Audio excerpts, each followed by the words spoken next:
Welcome to the Late Night with Chalky podcast.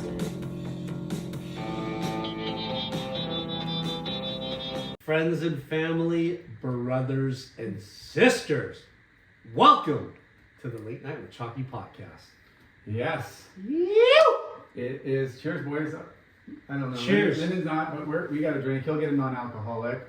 But our guest this week, he's a shredder, been in the industry for a long time.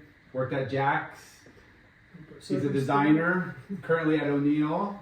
He's a craftsman, shaper, ripper in the water. Heard he even gets behind the scoring paper for a contest. Jack of all trades over here. We welcome to the show Lorin, ELY, McGregor. I hope I didn't butcher it. I don't know. I had to ask right before we started because I'm like, I don't know.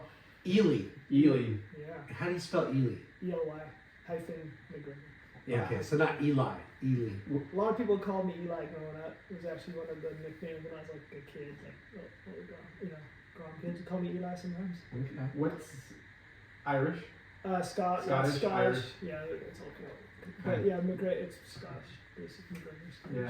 Yeah. That's cool. Yeah. McGregor. McGregor. McGregor. Clan Dude. McGregor. That's actually interesting too. That whole going down that Rabbit hole. Rabbit hole. Yeah, like the. Have you done your lineage before? Yeah, it's pretty crazy. Well, it's like the McGregor clan was like, they were like, Fuck yeah. and battling, King of England and all this stuff. What is it? The Hatfields and Hatfields and McCoys. McCoys. Yeah, it's like, Who did you guys battle? McGregors. But freaking King of England and shit. Like they were royals basically. The McGregor clan was like royal clan. It's like, and the England wanted them freaking wiped out, so they would try to wipe them all out. And then they'd have to go into hiding, and a lot of them would change their names to other names and stuff too, to kind of like get away with it. But some big stories there. McGregor. Anyway, there's a lot of history. Wow. For a different podcast, but no, it's awesome because there's so much history to be told, and Is that Scottish or Irish? Scottish. Yeah. Scottish. But there's so much crossover there, and so it's like, there's different, like Greg is really the core name, and then there's Greg, Gregor, McGregor, MacGregor, like, but it's all the same of the Greg, basically. Yeah, and there's MC, and then there's MAC. Yeah, it's essentially the same. It's Yeah. just word, Crazy. it's travel.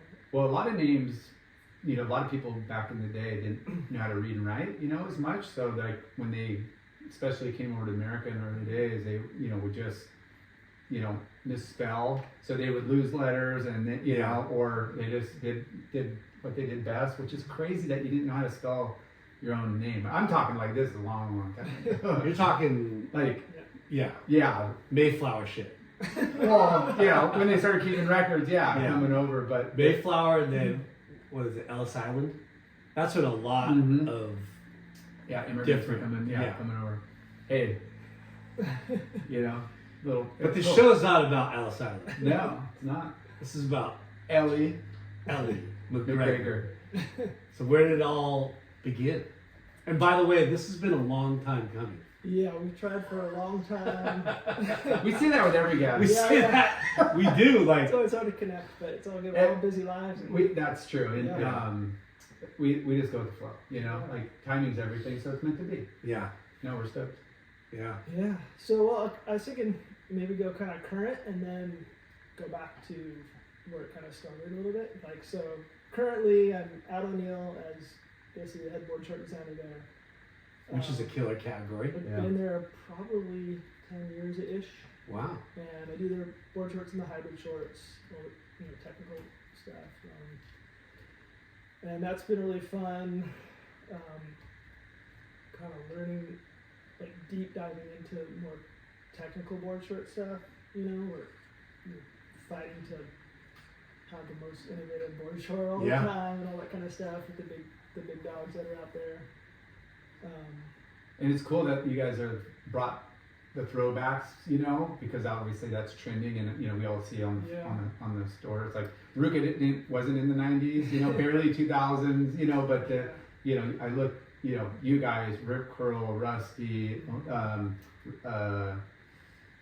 Quicksilver, Billabong. Quicksilver, for sure. Like, and it kind of brings back a lot of memories when when we didn't have a lot of inseam or Yeah. outseam choices, Yeah. and Core board, man. It's all back on the core board stuff. yeah, The Especially 20-inch with core lore. Yeah, 22. Super stretch.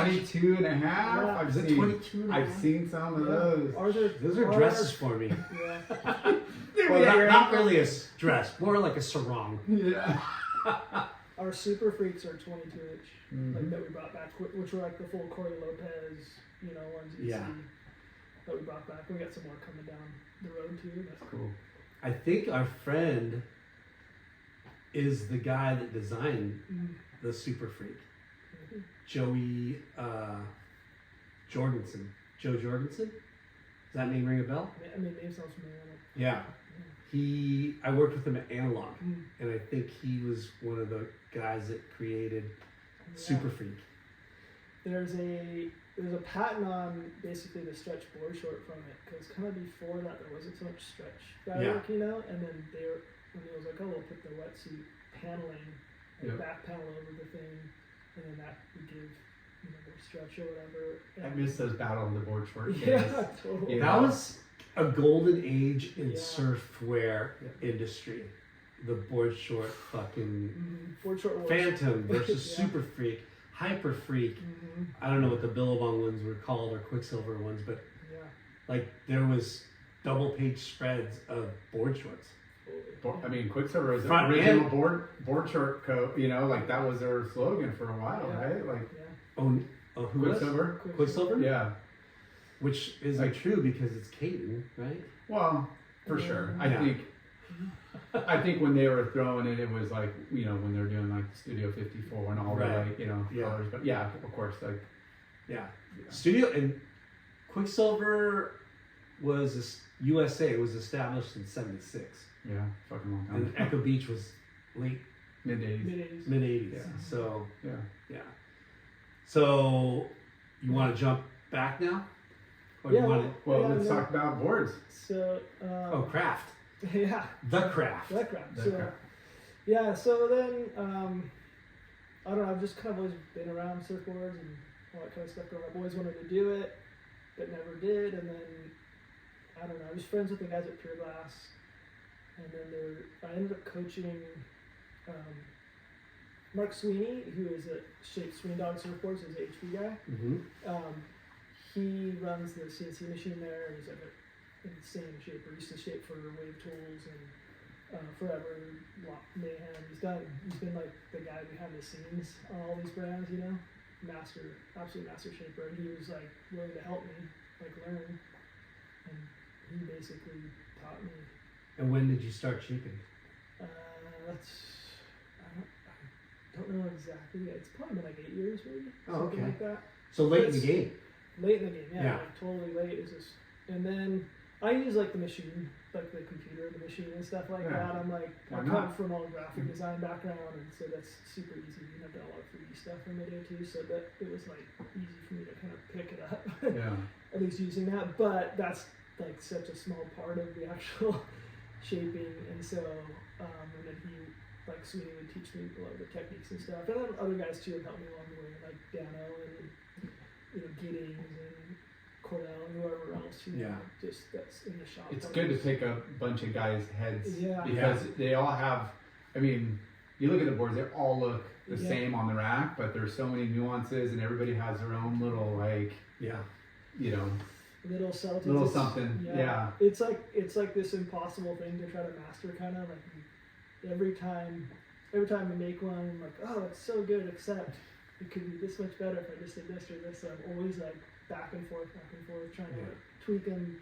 Like that's also what's great about the computer is like, you spit out the file, you spit out the board, comes back, I'm all, okay, that looks good, maybe I'll tweak something looks a little weird here or whatever, and I go back and I tweak the file, so the next one comes out even better, Yeah. and I shape it out or whatever, and so each time they just kind of get more and more refined, and then, watching people on them, myself writing them and other people and seeing how the board's reacting and then tweaking that, and actually having Milo, my son, writing my boards a lot too, has been probably one of the biggest helps in trying to like ramp up my level, because he's competing and like doing all, Ripping, SSAs yeah. and WSAs and Yeah. primes and the high school comps, all this stuff, and then it's like I don't want to be the reason he's losing heats, so I'm like Coach, shaper, Yeah. manager, like what? It's you, kid. Yeah. yeah, I'm doing everything. I'm doing the heavy lifting. yeah. So I don't want. Pull your moves. I see the board bogging. I'm like, oh no, that's not, I just don't. So it's been really good to like watch him, video him, and like pick out what's working, what's not. Yeah. And getting his feedback too, obviously, but that's been a big help, especially in the performance side of stuff. Like you can do the kind of whatever fun shit Yeah. stuff, but when you're trying to go full high performance, the things have to be like so refined And then you so focus on perfect high and performance? so- You do everything. It I looks do like. a little of everything. Yeah. I like the high performance stuff, and I like kind of some of the funner things too. I do a little bit of mid length stuff. I've only just dabbled in some longboards, but I'm not sure if that's my realm so much. It's like that to me is like a whole different type of shaping. You know what I mean? There's a lot of different like yeah. long riding, longboard riding. Like Yeah. you could just. Hey, I want something a little, cruising and like turning. I want something where I could just go hang 10, and then there's ones that are a little bit more performance. But that's like you said, a whole nother world of It's a whole like a high performance board is. That's what it is. Yeah. Mid length, I mean, you could get away because it's just like I just need something fast and flowy, and I'm not really. But a longboard, there's a lot of Well, it's so much more surface to yeah. screw up. Yeah. It's a Or Or make screw up. perfect. Yeah. It's also like a different way of thinking about the board, I think.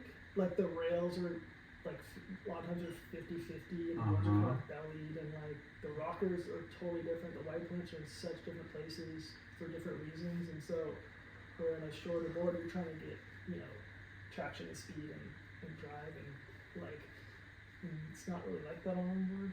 And I don't longboard enough to fully like Yeah. know that world, so I think there's just guys who are really good at that.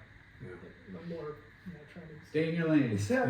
yeah, I mean, I'm fine with experimenting, but I definitely like doing the performance, and I like doing the kind of like 2+1s and those kind of like fun, kind of fishy shapes or whatever, and some mid lengths too. So let's go back. Where did it all begin? Okay, so I grew up down on the peninsula in Newport, like 2 blocks from the beach on 51st Street River. Basically, Echo Beach Central. Like in the 80s, Scored. like 80s, that was like Did you live on the beach or 2 blocks back on the river. Oh wow. 51st, and my next door neighbor was Greg Pouch, who was like famous shaper Wow. from McCoy. Who did McCoy's, Yeah. right? And so he would shape in his garage right next to me when I was like little guy and watching. How him, fortunate. Just going, wow, this is so cool. Like, Chet was kind of mesmerized. Shaking out board out of this stuff. Yeah. Yeah. Plus all the people that Yeah, so that roll roll through. through. Yeah. And I'm sure I've seen, like, as a kid, saw all these sort of famous rippers. Yeah. At the time, I didn't know who they were or whatever, but, it was definitely during that era, Echo Beach era. I was down there.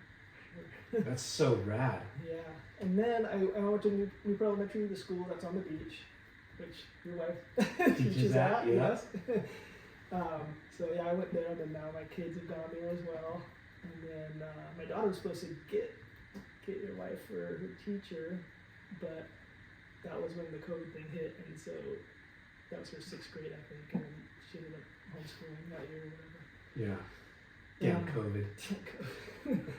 Yeah, so I basically grew up down on the peninsula, little peninsula rat, and like boogie boarding and then surfing and stuff too. And then You have siblings? yeah, I have a sister, 4.5 years younger, so So you're pretty much the go-getter surfer, like she's Yeah. a little behind. she's a little behind. Yeah. She surfed a little bit too, but yeah, I was kind of like, I was big into soccer. Like I did a lot of sports, baseball and soccer and all Yeah. sorts of stuff. But soccer was the one that like really sort of like excelled at, and ended up doing that all the way through high school through my senior year. So I surfed, but I didn't. It was like I didn't compete that much growing up. Very occasionally, like got like whatever the little middle school surf team and then high school surf team and That's the cool. contests here and there. But usually the contests are on the weekend. I'm playing soccer on the weekend in a game or something Yeah. like that. So I didn't compete a whole lot growing up. So But I who was- but I were you loved it. who are you surfing with? Well, so then I like I started surfing with this kid named Sky Hugenstam. He is Bron Hugenstam's older brother, Oh yeah. and Paul Hugenstam was the owner and founder of Newport Surfing Sport. And so I was a little guy, I was like 9, 10 years old, and I ended up getting a job at Newport Surfing Sport when I was 10 years old. Like, Checking out the rentals. no, like hanging and alarming and pricing the product in the back room. Like Yeah. stock room was fully under the table, like cash. Yeah. I think I was making maybe $2.75 an hour, something like it was like nothing. That's still rad. But And it was this is a where crab cooker that yeah, size. that's the crab cooker. Yeah, Okay. it doesn't exist anymore, unfortunately. But it was like the premier shop Yeah. down there. Like at the time, it was Big. I think McKnight said it was one of the first ever shops that carried Quicksilver. yes. They had all that stuff early on. Quick, And it- Bong, Stussy. It was an offshoot of Russell, right? Or Sort of. It Okay. was, okay, and so I got this story too, and I've heard both sides of this because I also worked at Russell for 2 years, kind of like late 90s, but, so I've heard it from both sides of the fence on this. Yeah. But yeah, so Paul used to work for Russell at Russell Surfboards, selling surfboards, and then Paul wanted to open a store next door that would sell apparel because Russell was like, I'm selling Surfboards, surfboards, yeah. I want to sell freaking. They stayed OG. Yeah, so he's like, no, I'll open a store next door. I won't make surfboards. You know, I'm just gonna sell product. And he'll sell surfboards. I'll sell the freaking board shorts and all that. Yeah. And so that went on for a while, but then Paul started bringing in surfboards, and then Of course. things Had to. got ugly between them at a certain point, and there's a blow up, and they kind of went their separate ways on it. And how far along was Newport Surfing Sport when you started working there? I started in '85, so they were, I'm not sure how long they were, probably 10 years or so, maybe more, I don't know, Yeah. maybe they were a long time, I think, before I Because started. Pi did Huntington 78? Surfing Sport in '78. But Yeah. it was there a couple of years before. Before, right? Yeah. Newport Surfing Sport But was there they first, were, I right? think they might have been, there was some partnership there, because I think Paul was also involved in the Huntington Surfing Sport in them too, like Mhm. Laguna and Huntington, and like I think he ended up kind of franchising out and probably partner, I don't know that Yeah. exact detail. They were partners and then Pi bought them out and they, I think, went and opened up their own. Yeah. Yeah, I don't. Because there was I the other sort one that of was recollect a little bit. The like- only partnership I ever thought Pi had was with Laguna Surfing Sport with EJ, because EJ came from HSS. Mm. But I don't know. I I don't know. think. We should know this. I know we should know this by now. Fuck. It's a good But, question for Pi, like Yeah. you know. Yeah, we'll have to get him on the podcast Yeah. again. But anyways, I think Newport Surfing Sport might have been a couple years ahead of Hmm. HB. Mm. I think. But yeah, he. Correct us if you're wrong. Yeah. DM us. Give us an earful. Yeah. You guys are idiots. You know, Paul Hugenstam Mhm. made a name for himself in Yeah, Oh, for sure. in the industry. major, Yeah. Yeah. major player at that time. For Yeah. sure. He was like the premier shop. Everybody, all the brands wanted to be in there. I mean, I've seen it all. I've seen, Maui and Sons, Jeff Yeah. Yokohama, right? Yeah. And then he started Pirate Surf, and we brought that in. And then he started Dude. Modern Amusement, and we brought that in. And Modern Amusement, this is kind of a funny thing. Modern Amusement used to be kids' clothes at the beginning, Yeah. and then furniture. Like it was weird, kind of like Hawaiian, vintage Hawaiian looking furniture, and like kids' clothes. And then it It was kind Paul of Frank before it was Paul Frank. yeah. Yeah. And then it kind of like Stop the monkey. kind of morphed later into like where they brought the Crow logo and all that kind of stuff kind of came Yeah. later. But Yeah, you guys are ground zero for all the like new emerging brands. I mean, I'd see Sean Stussy come in the store all the Yeah. time. And Yeah, because Sean came out of Russell, right? Sean was a Russell Shaper as well. Yeah. Yeah. So what was your first board? My first was like a weird soft toppy kind of thing before there were soft tops. It was like Not funny. yeah, but that was like a Christmas gift. But my first real board was a McCoy. Like it was like used, really beat up, and they ran out and like let me use it. But then my first that I would consider was like my real first board was when I got at Newport Surfing Sport, and I don't know the shaper, but it had like an O'Neill lamb on it, Mm. it was used and like a racing stripe on it. I could like vividly see it. You know, Yeah. bump squash, like thick rail, Thick rails. yeah. Glass on No, field. no Glass up curve. the whole Yeah, thing, right? straight fins. Yeah, and that was like my first real like surfboard where it was like, okay, now I'm surfing. But proper length, like it Yeah. wasn't you're learning on a an Yeah, adult I mean, board. It was like probably 5'6", so yeah, not. It was probably a little big for me, but not like the Yeah. ones that the ones before I was riding were like way too big. And then I had a Neil wet. Funny enough, I had a Neil wetsuit for my first wetsuit too. I mean, it was that or Victory or Yeah. Lita or like Yeah. Yeah, there wasn't many. there wasn't many. Yeah. And luckily, get a rip curl or a peak, out of Australia. Peak. They're I remember that stuff too. I'd be in the store and like they bring the wetsuits in and like the smell of the rubber and like we got Peak too at the Yeah, time. too. Like Akira, and it was Yeah. just on. And worst rash So I've what- ever received in my entire life was from my peak wetsuit. Yeah, O'Neill, Peak. Where was your like surf spot? Your first like surf spot? I ended up moving to 40th, and when I started surfing a lot, I surfed 44th a lot, 44th jetty, and like 36. It was kind of like when I was a grown up, Good surfed a zone. lot of 36, and then 44th became my like go-to, and it's kind of like this little underground sick lap, like yeah, shush. We'll cut that out. Yeah, but Wait, isn't It's- that the it's- blackball jetties? Yeah, you Yeah, can't surf there yeah, anymore. yeah. It's totally changed. which is funny because that jetty in the summer is the best spot. Like I sit there at 44th watching 40th all the time, just going, Yeah. and you can't even surf. There'll be like nobody out there.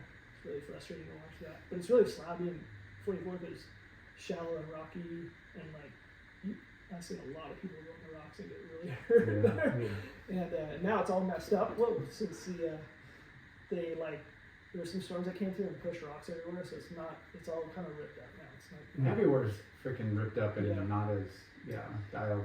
It's all And was there a little pack that you ran with? Yeah, I had like full local underground report crew basically. Not like big names. I mean, the other thing, I grew up with Kirk Blackman. You guys know Yeah. him? Yeah, so he lived directly across the street from me, so I've known him probably since I was Good like, sparring partner. You Yeah. ripped.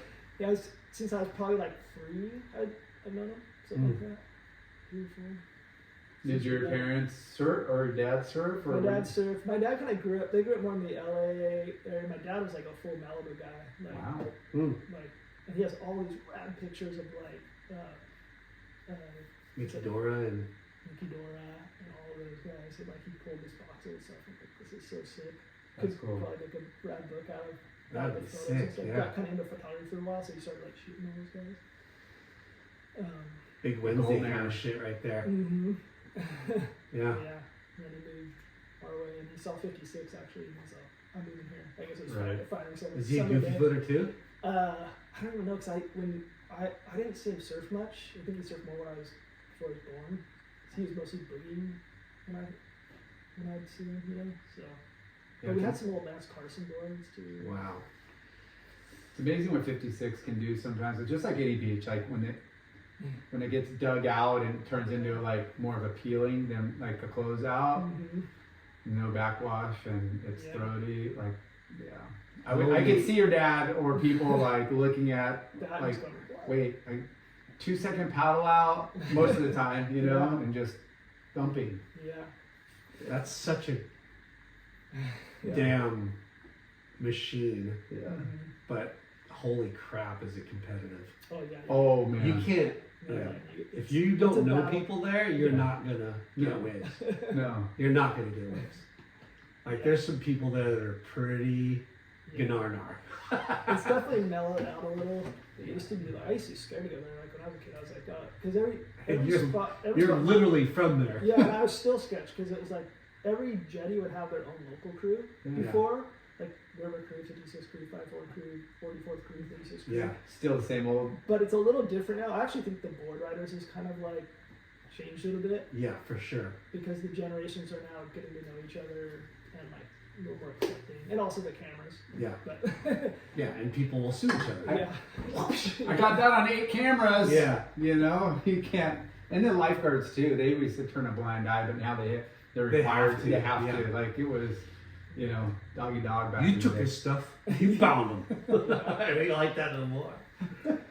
and then Dang it. also serving sport. I mean, it was cool seeing autograph signing with Aki and like Potter. Oh, dude. And like I had my whole walls were filled with posters and shit. So you were 10 when you started working there. 10. So I was like there for 10. I was also there for 10 years. Shut the front door. Yeah. So I was like grunt in the back to eventually running the store and like. Wow. But. And you worked hand in hand with Paul. Yeah, Paul was there. Paul, and then my manager at the time was Tom Noble, who ended up. I remember that name. Yeah, he ended up starting Toes on the Nose. Oh, that's what. One Okay. one of the founders of that too. Good for him. And then he ended up getting cancer at some point, and then he basically just pulled the plug on everything and went to Costa Rica and lived the rest of his days down there. But there's been a lot of guys that came through that store. A lot of guys from here actually, like Ron Gould, you might know, Yeah. and Mario Love Ron. Casillas. Yeah. And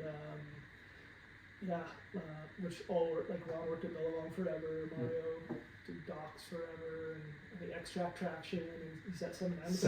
Seven Diamonds. Yeah. So that's funny too, because I'm the one that helped get that introduction. I worked at 7 Diamonds also. No way. Yeah, designing for them. I was like the only designer there for a long time. Wow. They were a client of mine, and then I started going in there a few days, and that became more, and the brand started blowing up, and then it just turned into this kind of huge Yeah. thing. That's So crazy. going back 10 freaking years. Yeah, so 10 years at Servant Sport, and then, I mean, the people that What were your like job titles? So you started tagging in the back Yeah, I at was like just a tagging. ROM and then just working the just floor. work the floor, and then Become a buyer? Yeah, Or sales, I'd go on the trade show, the ESR days and all that stuff, and help with that. Again, having young eyes on the product, right? Yeah. For those guys. And So you're like us watching the all of industry. it. Yeah. Because, that's when the industry was like Oh, yeah. exponentially blowing the fuck up. Because when in 85, you're 10 years old, it's all, you barely know anything, but you grew up in the surf shop. Grew up, I grew up in the surf shop. Yeah. They were like my family, like the people I work with, and a lot of us still talk this day. We try to meet up and do reunions and stuff. We have That's so rad. like a chat thing where we all kind of like try Yeah. to meet up, and And how fun was it? Like, oh, it's rad. like Yeah. people all over the world, Mhm. right? They work at shops, in different places, Yeah. but you're like in one of the epicenters. HB is an Mhm. epicenter. Newport. During that time, Yeah. Echo Beach / fucking Studio 54, Yeah.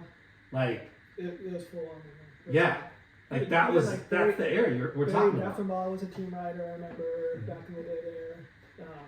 Yeah, it Doc surfboards were there, lipsticks, Howard Duck. Howard Duck. Remember, yeah. Timponi, I used to ride Timponis back in the day. And you saw a Why not? lot of the, Yeah, like, local heroes and World Tour pros. Yeah. I mean, all come through. Slater, when Slater's Black and White was coming out, that Yeah. movie, I was working there. And Wooly was at Quick at the time, right? And then he was like his team manager or whatever he was, and we were premiering it there. oh, no way. Yeah, at the store.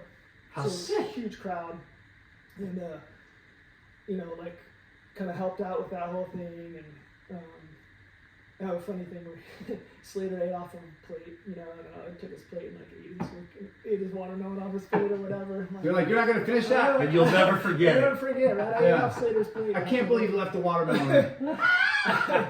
But he was so game changing, at that time. It was just like that Yeah. was, He was so big. He was Meaning like the Yeah. hype was, but he backed it up, like Fuck, he surfed dude. so freaking good. like his surfing was just so far like ahead, And of everybody. who else in any other sport has held court like that, It's crazy. right? Like, I mean, it's only now that we don't see him all the time. You know what I mean? Yeah, Like, all since 1991, pretty much. that dude has been the guy. the guy. Other Which people is- stepped in and challenged, but he's the guy. Yeah. Like, It's like air after air. That's what's so crazy. It's- how many times did he win surfer pole? I don't even know. A lot. Like, Yeah, double-digit times. probably. Yeah, he's And he got this- world champion 11 times. Like, Okay, it's not about Slater. We know it isn't, but yeah, but being in that era of like that surf shop culture, and they're doing premieres, and something like that rolls through. Yeah. It's freaking rad. Yeah. We miss those days. Yeah. Like the surf shop culture, there isn't. It's not the same. You know, I mean there is, but it's like It's not like the way it's it not was. the way it was. Yeah. Like I mean, how many fucking like little groms Yeah. hung out all the time, All the time. and you'd have to kick them out, Yeah.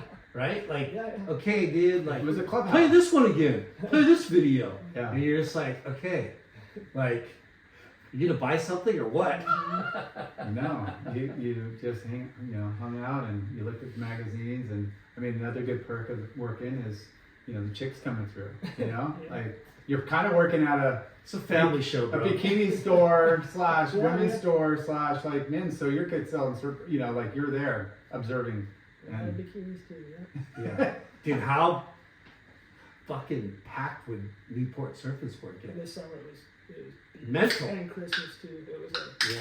packed. That place And back to school. That place would crank for sure. It did good. So dude, back to school was the biggest. It was thing huge. back in the day. it was Like huge. Shermansburg would do their canvas backpacks, like spinning. Folder, pencil, backpack. You Yeah. spent like $100 and something bucks. You get all three. Yeah, You and know. those were a badge of honor, like to get that Oh, like, dude. tote bag, I which still sucked have- because everything fell out. And You still have the I canvas still bag? have my Newport Surf and Sport canvas bag. Yeah. I still got one. I still have a couple of little things here, knick-knacky things. Dude. For the I have a HSS folder with this guy on it. Yeah, we made. D-ball on one folder. side and I have my Late night Stussy on ones the too. other. I heard What? I Quicksilver. have the Stussy ones they made for me too. I heard Quicksilver has the board riders or whatever had like the Newport Surf and Sport sign in their office. Somebody told me. Oh really? Huh. Yeah. I don't know now after all the move, but up until recently they had it. I guess. Yeah. So It was all wood, like all the signs were all wood, like sandblasted wood. Yeah. Did you guys get in the snow game there? I think you Yeah, guys we did did. too. We I had remember. like Sims and Yeah. like all that era of stuff. Moro, I think, were the two. I mean, when you're running a shop and it's like heyday, and all of a sudden like a sport like that Yeah. like takes off, it's like. Yeah. I guess I got another avenue to make money. Whether it's short lived or not, but. Yeah, So- then the snow thing happened, right? And so Paul ended up selling. Him and his wife got a divorce or something, and then he ended up selling out, and she stayed on with Tom no. Noble, and Paul basically pieced out. And You then got all like hippie Zen guy, right? yeah, it's just like mandala paintings and stuff now, I think. And so then the snow thing kicked off, and they wanted to do snowboards, or Deborah did it. Deborah, but she changed her name to Angelica. That was a whole other story. But she started a snowboard company called Brotherhood that was like tying in the Newport Surf and Sport with the Brotherhood hands. Yeah. Right? I was just gonna The say, hands, yeah, they're so do you, iconic. who created that logo? Okay, so Paul's brother is an artist, and he's on the creative hands. This is my understanding. If I'm wrong, again, you guys can Yeah. check. Yeah. But he drew the hands, but he drew it for Russell. 'Cause Oh, that was a Russell it was thing. a Russell logo initially. And then when Paul went over, then they were kind of like both using the hands and making their pro and all this kind of stuff. And then when the split happened, then there was a fight over the Yeah. hands. And I think Russ eventually just Gave it up. gave up. Yeah. I mean, it makes more sense for apparel like tees and prints than like a surfboard logo. Like he's just doing. I mean, Yeah. put Russell on it. But it was on a lot But of it's- a lot of surfboards too. It looks pretty cool if you look at the old vintage ones. That Yeah. have it on there. And now what's cool is Russell JP's his name that's running Russell's is using the hands again on Oh, his so cool. on the board. So it's kind of like in limbo in terms of I don't know trademark who actually owns Yeah. that, but they're kind of using it again.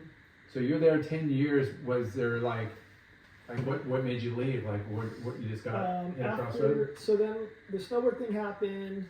I ended up I was always this kind of like leads to the end, but I was always doing art. Like that was my thing was art or whatever. Something that was easy for me. So I was always doing art, and then I started doing design work for whatever t-shirts and weird stuff here and there. And I helped. Did you design a lot of stuff for the shop? A little bit for the shop, but I designed snowboard graphics for the Brotherhood snowboards that were coming out that we were doing. So that was a fun era because then I was like, that was when it was full. There was like 200 snowboard companies at the time or whatever So it was. It was like crazy. wild, but I was snowboarding a ton then, and Not to mention the Japanese business too. yeah, and then they would come in and buy like All the brotherhood stuff. all the brotherhood stuff, right? And so yeah, they brought it. Yeah, they brought Love it. you, Japan. Yeah. Yeah, and then like you remember Mino? Suzuki. Yeah, Water Spot. Water Spot. So Water Spot was on, and then he started a snowboard apparel or a snowboard line called Slide Snowboards for a bit during that whole era too. And this is also where I met like the Fudagakis, and which I assume you guys know. Yeah. The Fudagaki. Brent and Ryan. Yeah, yeah, and they worked. One worked at Water Spot, and then one worked at Surfing Sport, and then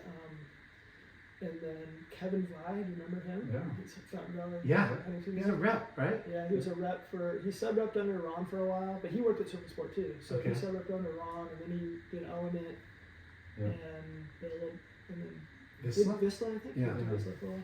And Yeah. Dekine and Sanuk, and he's Yeah.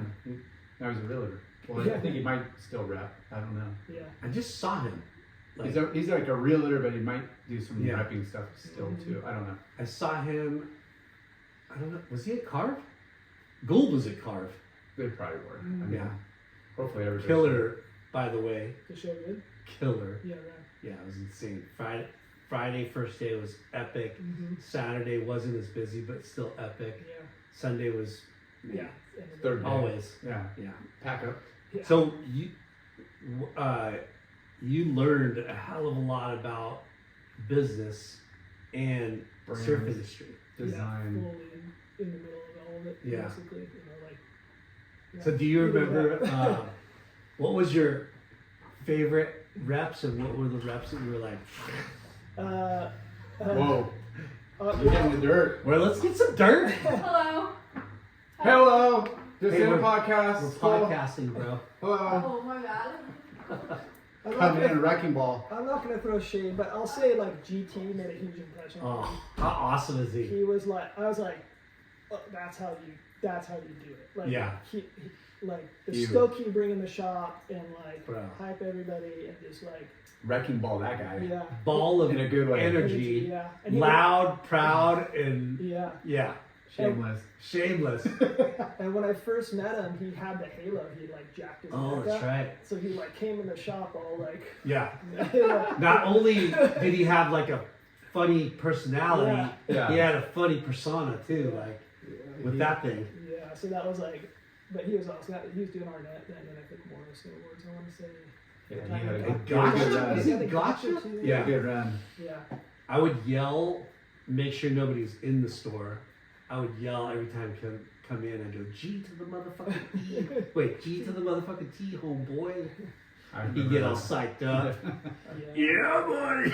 Yeah. Filling his Arnett 20 slots. Oh of, my 50 God. slots of sunglasses every day. Yeah. It just fill up, gone. So- Fill up, gone. I'm like, holy. Lauren, how crazy. Okay, think back when you first started at 10 years old, right?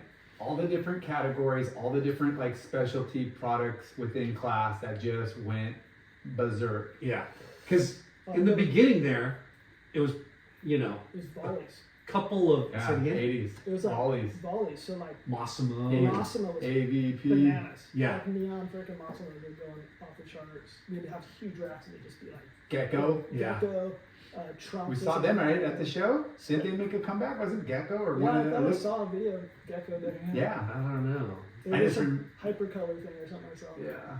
Maybe. So So, yeah, so volleys. Volleys were hot. Like, Yeah. like Trump. It was. I remember Stubbies and Trunks and Massimos. That was all that volley thing was going really hard. Jimmy Z, Jeez. the Velcro Yeah, pant. those Oh, were man. good. Those were huge. I wanted a white pair. I was like Yeah. 13. I'm like, I want the white Velcro Jimmy Z's. I'm like, wow. Stussy, There were Stussy some was good. funky ones. Zebra, Yeah. and then the banana. Yeah. There was like banana print. Yeah, probably. Jeez. They were sick though. Yeah. Yeah, Stussy was also on fire for a while for sure. Stussy was on fire. And But Maui and Sons. Mountain Sons. Was Yeah, definitely- that was like at the beginning. That's the beginning. Yeah.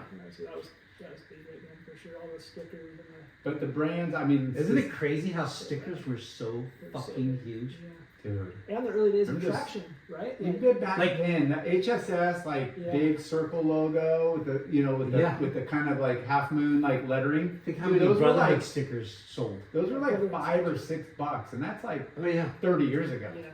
And then the Oakley, we just talked about this. The Oakley stickers, Hydro. What is it? thermal, nuclear, Yeah. whatever. Protection, Yeah.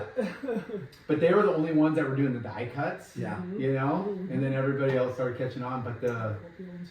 the sticker was like fucking heavy. I still have a lot of those stickers. Yeah. And dude, like when you walk to the counter, Yeah. there was, depending on your shop and what brands you had, dude, you'd have like 2 or 3 rows of fucking stickers, Yeah. Yeah. right? Every shop you We walk had- in, it's we like, brrr. We had probably a 6-foot counter with 3 rows, maybe With 4. stickers. It might have been like the bottom and then 3 rows in between. And people would just stand there and be like, a kid would roll up with a 20, which Yeah. is like so much money back then. I guess. And how many? So like, much money. Like, okay, I'm at 1775. Yeah. Okay, I want that. It was like, You know what? I changed my mind. I don't want this one. I want that one. Yeah. and we had like little ones for like those 25 cents all the way up to like. I think, wait, this was a little crinkled. Can I get another one? Oh, Minis to big How, ones. how bad would that be? You're there for fucking 45 minutes with one kid at the sticker counter. Sticker counter. So funny. but it was cool, man. Like It was super cool. you like plastered them like Yeah. it was a badge of honor, but yeah, you know who had cool stickers and some were like limited. Like where'd you get that? I don't know. And magazines. Yeah, magazines were. Magazines were so huge. yeah, And then you'd have the shop copy, of course. Yeah. It got tore up like within. you a cut out the couple days. barcode and write shop copy Yeah. on it so you get Yeah. reimbursed. Don't take that in the bathroom. Yeah. And everybody would. The posters, dude, all of it. Posters. I was so stoked when I first got my like first magazine subscription. You know, like filling out the card and mailing out a check with it. I think I might have my parents. You know, I'll pay you. Just mail out a check. So crazy. So, okay, sorry. Sidebar. Yeah, how many, like, as you're working there and seeing, oh my gosh, stickers are killer. Oh, this Quicksilver is killer. Oh, the fucking flannel with a hood. Yeah, that was huge. Dude. Quicksilver flannel. Overhead Larry is what it was called. There's other before that. There was like quick fleece, like this. Oh, QSD. Yeah, like the mid band thing, and like crew neck one that was really big before the flannel. Remember the matchy sweats Yeah, that were like, full kit. yeah, with the thick collars. Yeah. They were like light blue Oh, I and got a lot of photos the in those. pink and the, yeah. Yes. Dude, that shit was I would tight. wear that to school on like 80-degree days Oh, yeah. just Oh, because that I shit was was like getting so like tight. yeah, it's kind of like a stone wash, acid wash Yeah. on some, and Yeah. the full get, and then But they had that like boom, and it Uh-huh. said Quicksilver, and sometimes it was like QSD. Yeah, there's Right? a QSD. part Quicksilver, too. Yeah, I don't know. silver, Division. Saltwater division. Gem. Yeah. I remember that flannel was called Overhead Larry. Mhm. I'll never fucking forget that. And then there's a pair of chino shorts that was like for Quicksilver. It was Ban a Can of Tuna. Mhm. That's the name of the short. I remember seeing And that. I'll never fucking forget Ban a Can of Tuna. I was like, wow, these Ban a Can of Tunas are insane. The designers We are sold just the like, shit we're out gonna of just them. make a loony name and like people And are then- gonna say it. But Dude, the thick, do you remember Cord. the thick cord from Yeah. Billabong? Yeah. You know what they're called?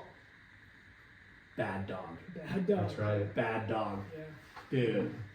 8 whale cord? Yeah, fat Huge. cord. Remember how Yeah. fucking gnarly? And then they made them, they sold so well, they made them from 28s to 44. Yeah. 44 waist. Yeah. So crazy. And then the stuff got bigger. Like, and then there's kind of like the split era. You know, Yeah. the brands split. Oh, got yeah. huge, and like, One of our best friends is Yeah. one of the yeah, founders. That's right, Yeah. Scott Vanderbilt. Split, Counterculture, Ezekiel, Yeah, we had all that. MCD, which Yeah. was a spinoff from Yeah. you know SMG. SMP. There was, I mean, Planet Earth. There was like a million. I think maybe that was a little later, but So The split was so weird because it was like 90s, like, that's when streetwear was. Street. yeah, They came after Stussy, yeah, but they made that fixture stuff. Baggy denim with a fucking stripe. Stripe down the side. They also did corduroy, but they did corduroy running the other way. Yeah, Horizontal. horizontal. At the time, Gus Buckner. Gus Buckner, right? So Buckner kind of like picked me as The guy. be the guy in the shop that wore split, right? So he would send me over there and see. I think there was 3 Scots that split. Is that right? 2. No, 2. Yeah. Maybe Two there were Scots. 3 back then. No, there was 2. 2 Scots. Yeah. Scott Bailey and Scott Van Rett and Dave Petrie. Those were the 3 guys that found it. So yeah, he would bring Gus would bring me up there and give me a walkthrough and give me some goodies. And, Yeah. and But like everything was like brought up snow, which was huge outside of those one-offs and like the product lines. But UGG boots were like the craziest category. Oh my gosh. Because so Service Sport had like limited space. They had an off-site warehouse, but like they built like I don't even know how the fire department didn't just come in and shut it down. It was like to get to the back office or the bathroom was just like normally it's open most of the year, and then like winter comes and it's like just stacks of boxes. Well, remember, sorry, we're Yeah. telling you our story, but it's all connected. there was the wall. When you walked in, there was this wall, and then it was like Disneyland, right? Like wood and fucking like, sandblasted. And then there's dressing rooms, and then up above it was storage. Yeah, Remember? bring that ladder And that's where we kept the UGG boots. and Oh, in yeah, the back, UGG boots. yeah. And above the counters, we used to have yeah, UGG boots up there. it's everywhere. Like, Uggs were huge. Dude. Huge. Crushed. but going back to clothing companies and then them starting like snowboard brands, Yes. Bent Saw was, Yeah, I remember that. Yeah, it was was split. Splits. Thing. Yeah. And then remember Ezekiel was spare and blonde. Yeah. It's like, it was, like no one could do no wrong. And then back then. they had like 2 shoe brands. They had Castell? like, Castell Yeah, and yeah. something else. Like it was crazy. I remember like going away on a trip a couple months later, come in and like whoa, what is all this stuff? And like, oh yeah, we're brought in this and this and this. And Yeah. it's like, If you remember Lar, he wants us to bring this up. It's good. I didn't bring up anything. I brought up, you talked about snow brands and Lar rode for Quick, and then he rode for And Ezekiel, Ezekiel. right? Yeah, I Yeah. remember. He was the big fish Oh, I remember. in a man. small pond You at were- Quicksilver. You were I mean, knocking on Ezekiel. the door for the CT, right? You got Close. close. a couple years close, but Right no there. cigar. No cigar. Yeah, no He, cigar. he almost took a puff on it, but no cigar. So close. It's right there. It was right Right there. I there. could smell it. Just had to make a few more. I can beats. taste it. Ah. So that's so hard. Like the same with watching our kids compete and stuff. Too, Yeah. right? And you're just like, if you just would have made like one more heat, then you would have like Yeah. qualified for whatever. I didn't get one heat, but like one contest result, and Yeah. it's not even because you have to drop. Yeah. It's in a collective. Eight Your high and events. low. Yeah. Well, no, you could surf as many events as you wanted, but they took your top 8, and that was your rating. Top 8 off the finishes. points, because then it was like Because if you just stars. surf 40 events and it's like Right. it's whoever could pay and get there knows like top 8. But I just remember being like, I have 7 like keepers, and I just need one more keeper. Yeah. I'm gonna get it. So Split kind of flowed you Yeah, product. they flowed me for a while with Gus, and then there was a time S&P started flowing me too, kind of after the split. Smoke more, Yeah. surf more. Yeah. What? There's so many. Sex, money, power. Yeah, whatever. Sex, There was, Money, Power is a cool one. There was so Skate that more whole ad pools, with all of it. Yeah. Surf more something. Points. Mhm. Yeah, surf more points. Why not? Smoke more pot. Yeah. All of those. They didn't really have a definition. We hung It out was with just the guy that started that Yeah. last weekend. Okay. But it was just they didn't Milo. This His is name's Milo. Milo. That's my kid's Yeah. name. Milo Myers. Wow. Yeah. That dude's a fucking serial entrepreneur too. Yeah. You can't believe these guys. Yeah. Remember Cirque sunglasses? Yeah. Or Cirque? Surf. Yeah. CIRQUE. That was Milo too. Yeah, sure. And then he Yeah. went, hey, you're 94. Uh, And then him and his son-in-law started Salty Crew. Salty Crew. Yeah. Talk about bangers. Yeah. So, what all did you do at Newport Circuit Sport? You had to do everything, huh? Buying, Yeah, I did managing. everything, managing, opening, closing, register, whatever. hiring, firing. Yeah, kind of. No. But yeah. Kind of rad though, because you learn, Everything, yeah. and at the time, at that moment, during that time, you're like, fuck, I work at a surf shop. What am I doing, right? No, it was rad. I was stoked. But you don't really realize how much valuable Yeah. experience and knowledge you're gaining. The people I know from that are 100% contributed to my path. Like, Yeah. you know what I mean? For sure. It's like, we took it for granted Yeah. of how, like, you know, because it's, you know, you work in a surf shop. Yeah. But the lessons, the experience, the knowledge, like the network Big time. is fucking incredible. Yeah. You know, like, I still see people from back then that I'll show up at a trade show and be like, oh shit, that guy's still doing it too. You know? Yeah. Like, happens all the time. People I Yeah. haven't seen 20 years or whatever. It's Cool. wild. so, Like Gothard was one that we were just talking yeah, about. we were just talking, yeah. Like he used to come to the shop all the time. Yeah. Such a fucking swordsman, a wordsmith. Yeah. Yeah. Doc- He's quick-lipped. Oh my Doc gosh. surfboards, like surf prescriptions. Yeah. The first, that was really on for him too there. Yeah. Because he was blowing up early because he was under Russell or No Stussy, right? Doc? He was Doc? doing some of his I don't think so, but not that I shapes. know of. But I don't he, know. Same era. Same but- era, right? Yeah. But they would come in all the time, and it's funny now. Like now that I'm shaping, now I'm running to him all the time because he Yeah. gets his boards glass at Pure Glass now. He's actually real close to you guys. Yeah. Yeah. Um, We do episodes there too. yeah. Yeah. So yeah, it's cool to run into him again and talk about that stuff. Yeah. So 10 years there. And then what happened was the shop kind of started dying. Jax moved in Newport. Surfside was across the street at the time. Surfside Sports. Wow. Surfside was our main competitor at the time, and then Jax moved in, and nobody would sell Jax at first.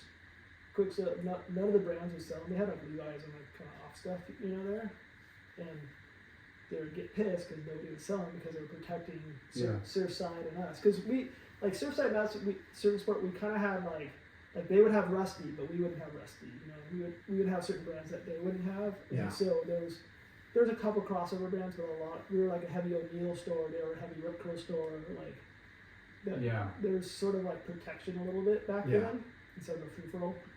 And then Miss those days. yeah, and then Jax came in, and they really were trying to get in. And Quick wouldn't sell them, and all these guys wouldn't sell them. And I heard this story later on from Bobby from Jax, but these people would come in all the time and buy thousands of dollars worth of shit, you know, like of whatever Quick and other stuff, and which would happen often, especially with the Japanese. But these guys were like not Japanese, and they'd come in and buy all this stuff. And I found out later that Jax was actually sending the guys over to our store, buying our shit and putting it in Jax. And then like our owner's freaking out. He's like, why do these guys have Quick? And he's yelling at the Quick guys, like, what the hell's going on over there? Why do they have it? But it was actually our product. They were buying from us and putting it in their store. Just to like get. And people when did in. you find out? Years later? Yeah, because I ended up working at Jax years later, and he told me. Yeah, that's heavy. I mean. It was like war, bro. Man. Yeah. It was like. By any means necessary. Yeah, I mean, shit. The different times now, but man, the protection of Distribution was meant something back then. it was, and it was. Yeah. I mean, for all the young reps now, you know, like it was different. Like talk to accounts and tell them like, hey, we're not ready to open you, or no, we're not opening you, or you know, it was tough back in the day. Yeah. But, you know, it was also cool because, you know, made all the shops special, and, you know, most of the brands or reps, like you said, oh, I didn't get O'Neill, but I got Rip Curl. Like, Yeah. you got two of the best brands, you know, I didn't get Billabong, I got you got two of the best brands, but nobody wants to not hear no, and they all want the best. They want everything. Yeah. Every store feels like they're the most important. For sure. Yeah. Yeah. So So Turmoil, you leave. Then, yeah, then kind of, you know, economy I think kind of changed at the time, and the shop wasn't doing as well, and then Tom, like I said, Tom, who was manager, became owner, ended up getting cancer, and then he kind of like wound down, and the store just kind of tanked pretty hard there, and so they ended up selling it to these guys from LA that owned a store called Adrenaline. I remember that show. Yeah, I kind of remember that. Yeah. So they came in, and then they tried to kind of like LA streetwear the shop up, and it just didn't work with the kind of beach culture as much, you know, Newport beach culture or whatever it is. So it lasted maybe a year or so, and then they ended up closing doors. And so that was my 10-year run, ended like that there. So and then after that, I was going to college. Were you a good student? Yeah, I was pretty good. Yeah, Like Lyndon. Yeah. So I went straight to Long Beach State for graphic design, art and stuff. So. And you were into art like pretty fully early. Art guy. Is that like It's a lot of those are like family traits? Did anybody? My mom's pretty artistic, I'd say. But it was you around it, like or Like I don't know. I knew honestly since I was little, like I'd do something art related. Yeah. For sure. Like it just whatever came natural, and I liked doing it, and so. And I was gonna figure out a way to make a living doing that, and knowing that fine art doesn't work for most people. Yeah. Dude. I kind of went down the graphic design route because I'm like, okay, I can make money doing this. Yeah, I mean, you're in the industry, so you're seeing That is graphic driven. Yeah. Yeah, you're seeing that there's On the clothes. you're meeting the t-shirts. reps. Totally. And You're I'm seeing just like, catalogs. I love t-shirt designs and Yeah. logo design. I was like super into The that battle of the stuff. ads and like Yeah. how creative like ads were, and you know like And you were there before Illustrator, right?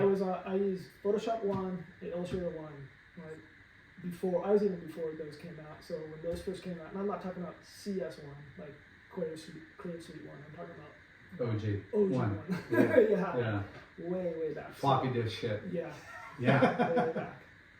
hand drawn Dude, shit. you're It was mostly old. hand, yeah. I was like hand and like photocopying, and then like the computer thing started happening, and then I went to Long Beach State for that design.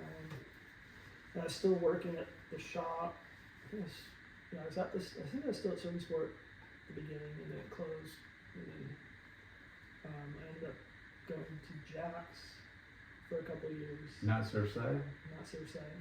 Surfside had already moved. Surfside was still there. I actually went in and talked to Duke, but I didn't get the nod. So I went to, because I went over, yeah. So, but what's funny is my kid now works at Surfside. I know. I just saw him the other day. Yeah. I was just at Surfside this morning, and Yeah. Duke told me how like I'm like one of the worst reps ever because he just likes to push buttons. Yeah. But he's okay with that because I named my kid Duke. He's all Yeah. I like you now that you named your kid. I'm like, what do you think I named him Duke for? To make it up to you, He's bro. that's so funny. He's a ball buster. So I was working at Jack's and Russell simultaneously. What? Yeah. But I like, Crossing streams? crossing streams, but the Jack's guys didn't know. Like Russ knew, but the Jack's guys didn't know. So I was kind of working at both places, and I was going to school, paying for school, and Good. doing that whole thing. Look at Awesome. you. Hustling, trying to make it happen.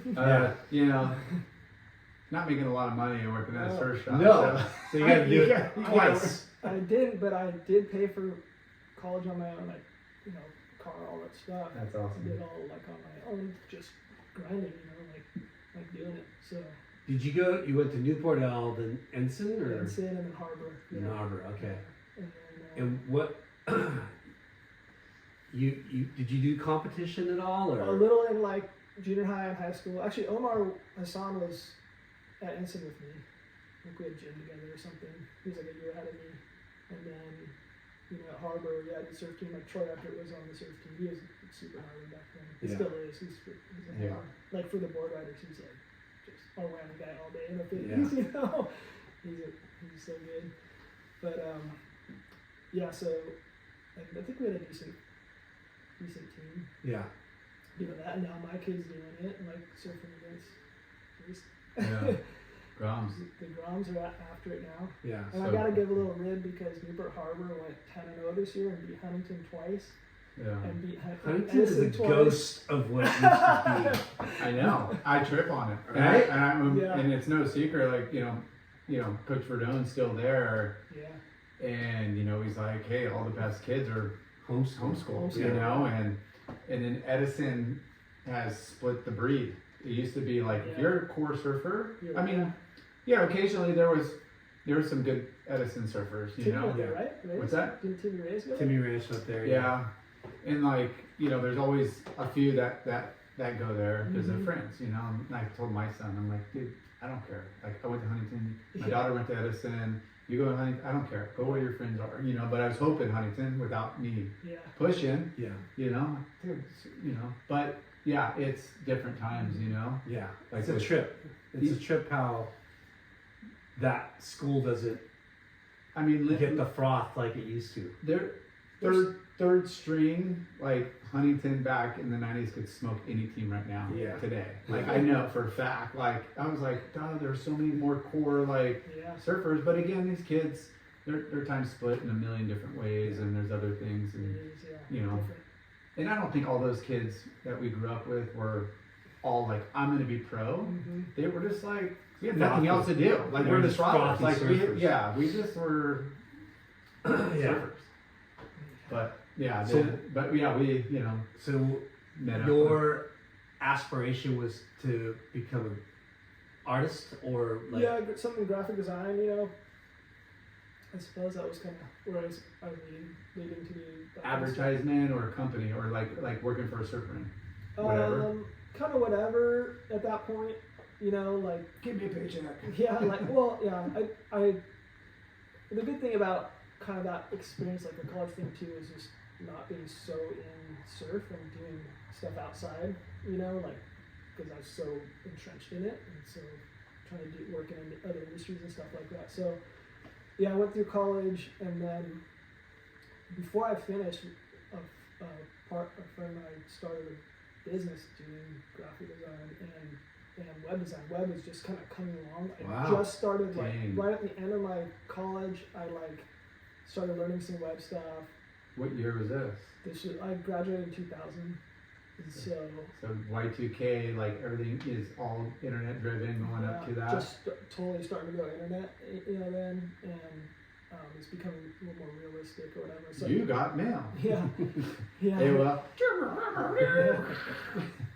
So I started doing some a little bit of web stuff, you know, very primitive, and then, but I was more on the design side, and then my partner basically just dove deep into programming. So we were kind of like who was your partner? Dorian Smiley, which you might sounds familiar. Yeah. Ripper, like Yeah, if you Dorian. fit. He's actually we used to call him Aki too.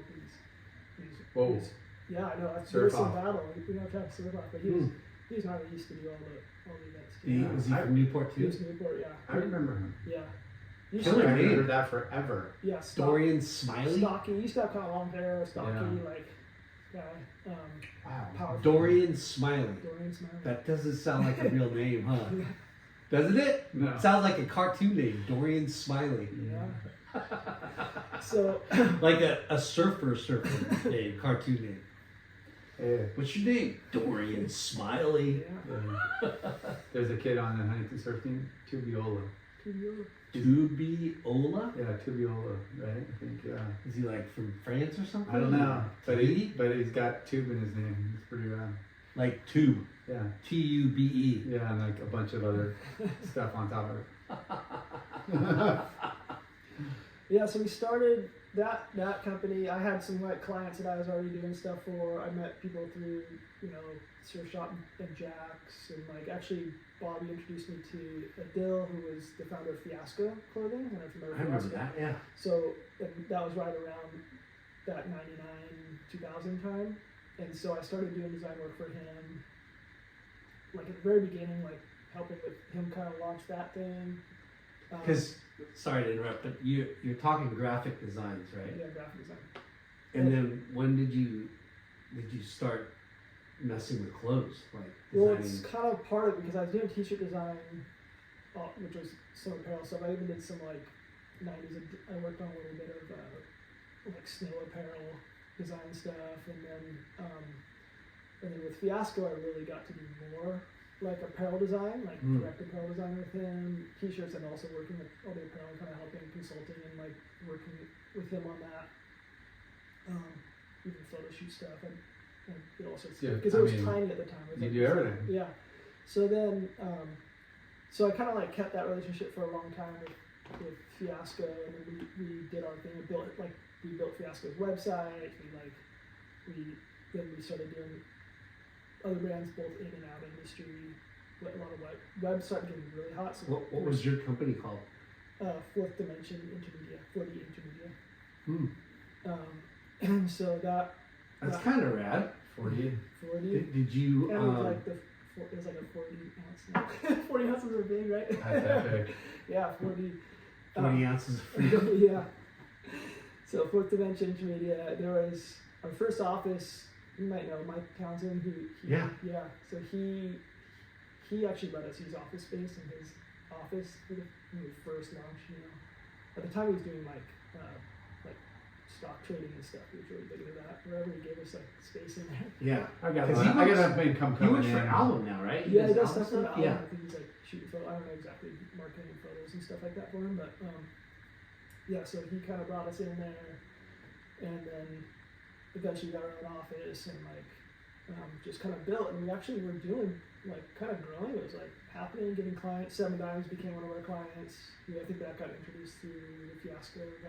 So everything was kind of like hey, these guys know what they're doing. Yeah. They so can get your kind of they logo can help. design, full brand identity, build your website, do all your marketing, do it all. We were kind of gaining traction. It was going. What a It trip! was happening, Because you're like a multi-dimensional agency. Like yeah, that was kind you program stuff. yeah, Dorian does the website programming, and you design yeah, website yeah. and clothing. That's like all graphic package. Anything design related, basically. Yeah. I can. Hope you had some good sticker designs because it was so. What a trip! Yeah. So then that went on for a while, and then this leads to. Were you guys making decent money, or? I mean, for us, it was Yeah. like, oh my gosh, we might be able to pull this off because you're starting a business with nothing. Yeah. Did you have to go through the whole business license and? Yeah, I mean, we whatever registered business and DBA, and I think we did LLC at one point. We did all that kind of stuff, but That kind of, But- I mean, it's cool. It's an American it's just- dream right there. yeah, we're just Starting your own we business. made a million mistakes. We were learning on the fly. And it was Yeah. Yeah. but we learned so much in the process. It's really cool. And then we were doing some side little things for Quick and Oakley and things like this, and we had these ideas to do these CD-ROM hang tags. This is where you're gonna come in, Jay. So CD-ROM hang tag. yeah. So do you remember the little CD cards that were you could put in the tray and they Yeah. have a presentation or whatever? Well, Yeah. we were trying to Yeah. and we would do them as a hang tag. So say Quick had a hang tag, board shorts with hang tag and have a whole CD presentation on it basically. You could pop in your computer and be whatever you want it to be, and we would build that all out. Right. So What the heck? yeah, so we were trying to do that with the companies, but they ended up being a little bit expensive as a hang tag, so we're getting some resistance. And then we were Skip Sneed, kind of Skip. yeah. He was also selling these CD cards as things too. He was like a salesman for him or something at the time. And then he was like, oh, we kind of were talking about doing it as like a trading card. So, and eventually we're like, fuck, let's just do it ourselves. So we decided to make CD-ROM trading cards of action sports athletes, just with our connections and stuff like that. Yeah. And so Skip knew all the surfers from we knew it some too, but Skip really knew a lot from Surf and Mag and all that kind of stuff. And so we started trying to get athletes in surf, skate, and snow. And we had we ended up getting the Irons Brothers, Kwame Robb, Ross Williams, Jay signed. Do you remember this? I do. Yeah. I do remember. So Jay was on our list too. We never got his card out, but he was on Why would on you? our list. No, Who would want he that? was freaking balling at the time, and so In his beaver? Oh. It is lowered. It was Yeah. balling in the surf. What was that? Lowered 3.5 what or what is it? The station wagon, I don't know. And we did like surf skate. We had like Muska, Mike Valley. Dude, We had like heavies. It Like was, we had yeah. all the militia guys, gnarly militia was that guys. under Like, fourth dimension too? yeah, or- so it was like it was called Elite Interactive Cards, but under our company basically. So it was like a product under 40 I dimension. think we talked about this. Yeah, so I remember you and I talking about this a while ago. yeah. So, I thought I was gonna get rich and dude, retire off of this shit. we all did, dude. It was like because it was we set it up so like they were getting royalties off the sale of all their cards, and then like it was gonna like if it would have worked, we would have Yeah. all been like laughing, you know. For so, sure. And then like. This is early 2000s? Yeah, it was or- like okay. 02, 03 probably in that realm. And we had all snow guys, like Gus Buckner got us a lot of snow guys. We had like Terry J and like, you know, Yeah, no, you had the list. we had 'cause I 100 guys, like of the gnarliest guys. Like, and And what was this CD-ROM supposed to be like? So it's like you put it in and it's basically a personalized card to the athlete, and it would have like a full video part, video Wow. trick tips where they teach you a trick or whatever, photo galleries, music, like bio, links to all their sponsors, and we'd like give So almost like a digital magazine for for an a athlete. rider, yeah. just like Wow. that. And the idea is like you're gonna get these and then collect them, and then you know down the road we make your card again, updated or whatever. Yeah. Like, as it So- got going, you know, like kind of subscription, but yet But basically like trading cards of the future. yeah, that's Okay. it. The next what was our timeline? I can't remember now, but yeah, it was like the next So rad. evolution of trading cards basically. So Wow. that was your I don't know, it was rad. We learned so much. I met all my heroes. It was like so cool. Like even all the sports that I'm not as involved in that was awesome too. Like moto. crossover, yeah. Yeah, the moto stuff I knew the guys were from like X Games and stuff, but I'm not from that world, you know. But Yeah, watching they're those excellent. guys in person was like bananas. Like It's kind of crazy because the industry was so huge and every single sport was huge. yeah, You know, you brought up moto, there's Mhm. skate, there's snow, BMX, surf, it BMX. was all Like yeah. everything was so fucking massive. Yeah. Yeah, I mean, X it went- Games, every- Warped yeah. Tour, like they were all in their own lane, and then X Games, Dew Tour, and Warp, they all just, hey, like, let's just get them all together and do these huge plus concerts and magazines, plus MTV, like MTV made so many people rich, so many athletes rich. it's like did that all those things were happening at the same fucking time, Yeah. and we didn't. You know, looking back, we're like, how did all of that happen at the same time? Yeah. Right? Like it was all happening at the same time, yeah. They had both and they were Irish- all huge. both Irish brothers like at their just peaking, you know. Yeah. Just- So when you approached the athletes, it was What- cool. Like most of them were totally like stoked on it. Like it's basically a marketing piece for them. for them, yeah. Like. But what was like?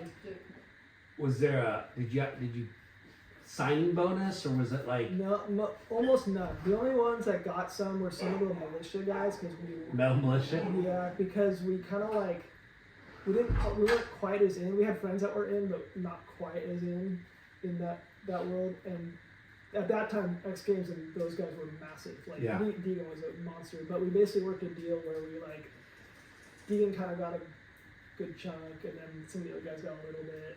And then, but that got the whole team. All those guys came on, and we were focusing on freestyle, not on like Like the moto. track. Yeah, we wanted like the freestyle. Like Which was big we at the wanted time. Yeah. the personalities, like Yeah. interesting personalities, and those guys are super interesting. Like their interviews are freaking super funny, and Oh, they were gnarly. they're wild guys. Yeah, they're for sure. bigger than life, in your Yeah. face. I mean, they loud. developed a whole like category. There was free riders or whatever, but Yeah. they like built the whole. It was a circus, yeah, Yeah, you know, so- Nitro Circus. was from Metal Militia. Yeah, Crusty Demons of Dirt, Yeah. all that shit was. That's a funny thing too. My mom worked for Flesh Gear, which was the guys that made. It's like a moto. Flesh Flesh Gear. sheep. Flesh Gear. No, Flesh they're- gear. Yeah, So you you had to can't see. hear. You gotta Yeah. speak loud. Yeah, He's gotta the read big old lips. F, like kind of like. Yeah. Flesh gear. Yeah, and they were the guys that put out the Krusty movies. Oh no way. Yeah. And your mom worked for him? Yeah, Do what? like accounting and stuff, running it, like just run the office, Yeah. things like that. Yeah. Small world. Small world, yeah. So, yeah, that thing was rad. Travel met all these guys, like, it's really, and their families were super involved too. Like, we get all these old pictures of Oh, how cool. them as kids, and their Yeah. parents would like send us all this. Before all the tats and Yeah. Like, we wanted it really, piercings. Yeah, we wanted it like really personalized, and what the athlete wanted to do. It was like not. It wasn't like this. Hey, here's our structure. You have to like. Yeah. It's Like what do you want to put on it? And It's up to you. Like you know, you can be as real as you want, or fake, like whatever. Just. So what was the demise of it? It was a little expensive to produce them. Like How much? I mean, we kind of figured out it was almost like 10 grand of production per athlete. I mean, which doesn't seem like much, but and we were sculpting, but we 10 those- grand per athlete? yeah to build basically for the build outs, you know, Yeah. and so Which is fucking a lot. lot. yeah, it's a lot because with production and stuff too. So those started adding up, and then we wanted to get all 100 out, like eventually get there. We ended up launching about 15 in the market, And that would so- kind of snowball. You're like, okay, these sold. Yeah. You got revenue coming in. Now you can get the Some next were the- 15. some would be good. Cost 10 grand. yeah. How much would you sell? I One don't CD. remember them. They're like $5 retail. Yeah. Yeah. So, but we were trying to like, we wanted them to be like quick pop in, like up at the counter kind of thing, drop in a good gift or whatever. Yeah. Stocking stuffer. We got into like a lot of the surf shops and stuff. Yeah. We did get into like fries and like limited fries market, electronics, and I think maybe a couple Best Buys. Gosh. But the hard part That with could have that- been a gold mine. yeah, could have. Yeah. But it's a little bit hard to tell what it is without. Once you see it, you're like, oh, that thing's insane. But getting from sitting on the wall to like really getting what it is. Yeah, it's you need a little bit- full point of purchase, Yes. like Yeah. video machine, and like then they those could were go there and like Yes. insert the guys they want. Like it needs to be Everything interactive. costs more than. Yeah. Yeah. So Like, can you Now- imagine having to roll out a kiosk like that? At every Every like store. store, it So- would be so expensive. we were So that's expensive. close Now to- you can get TVs for Yeah. fucking $100 bucks. Dude, so crazy how cheap Yeah. it is. we were this close to like that's at Best Buy. We were trying to get end caps and like Yeah. do that whole thing, and then we're like, there's no way. There's so much money to like Yeah. pull stuff like that off. So we had some investment money, but it was not enough, like big enough investment. We had like little here, little there, little here, Yeah. like kind of like getting Yeah. along, and it just eventually it was like What year was this? I think it probably was 03 or 04 when it kind of finally died. I want to say. Early 03, 04? 2000. Yeah. Okay. Before, I think 03, maybe 04, probably. But 03 it was like definitely on.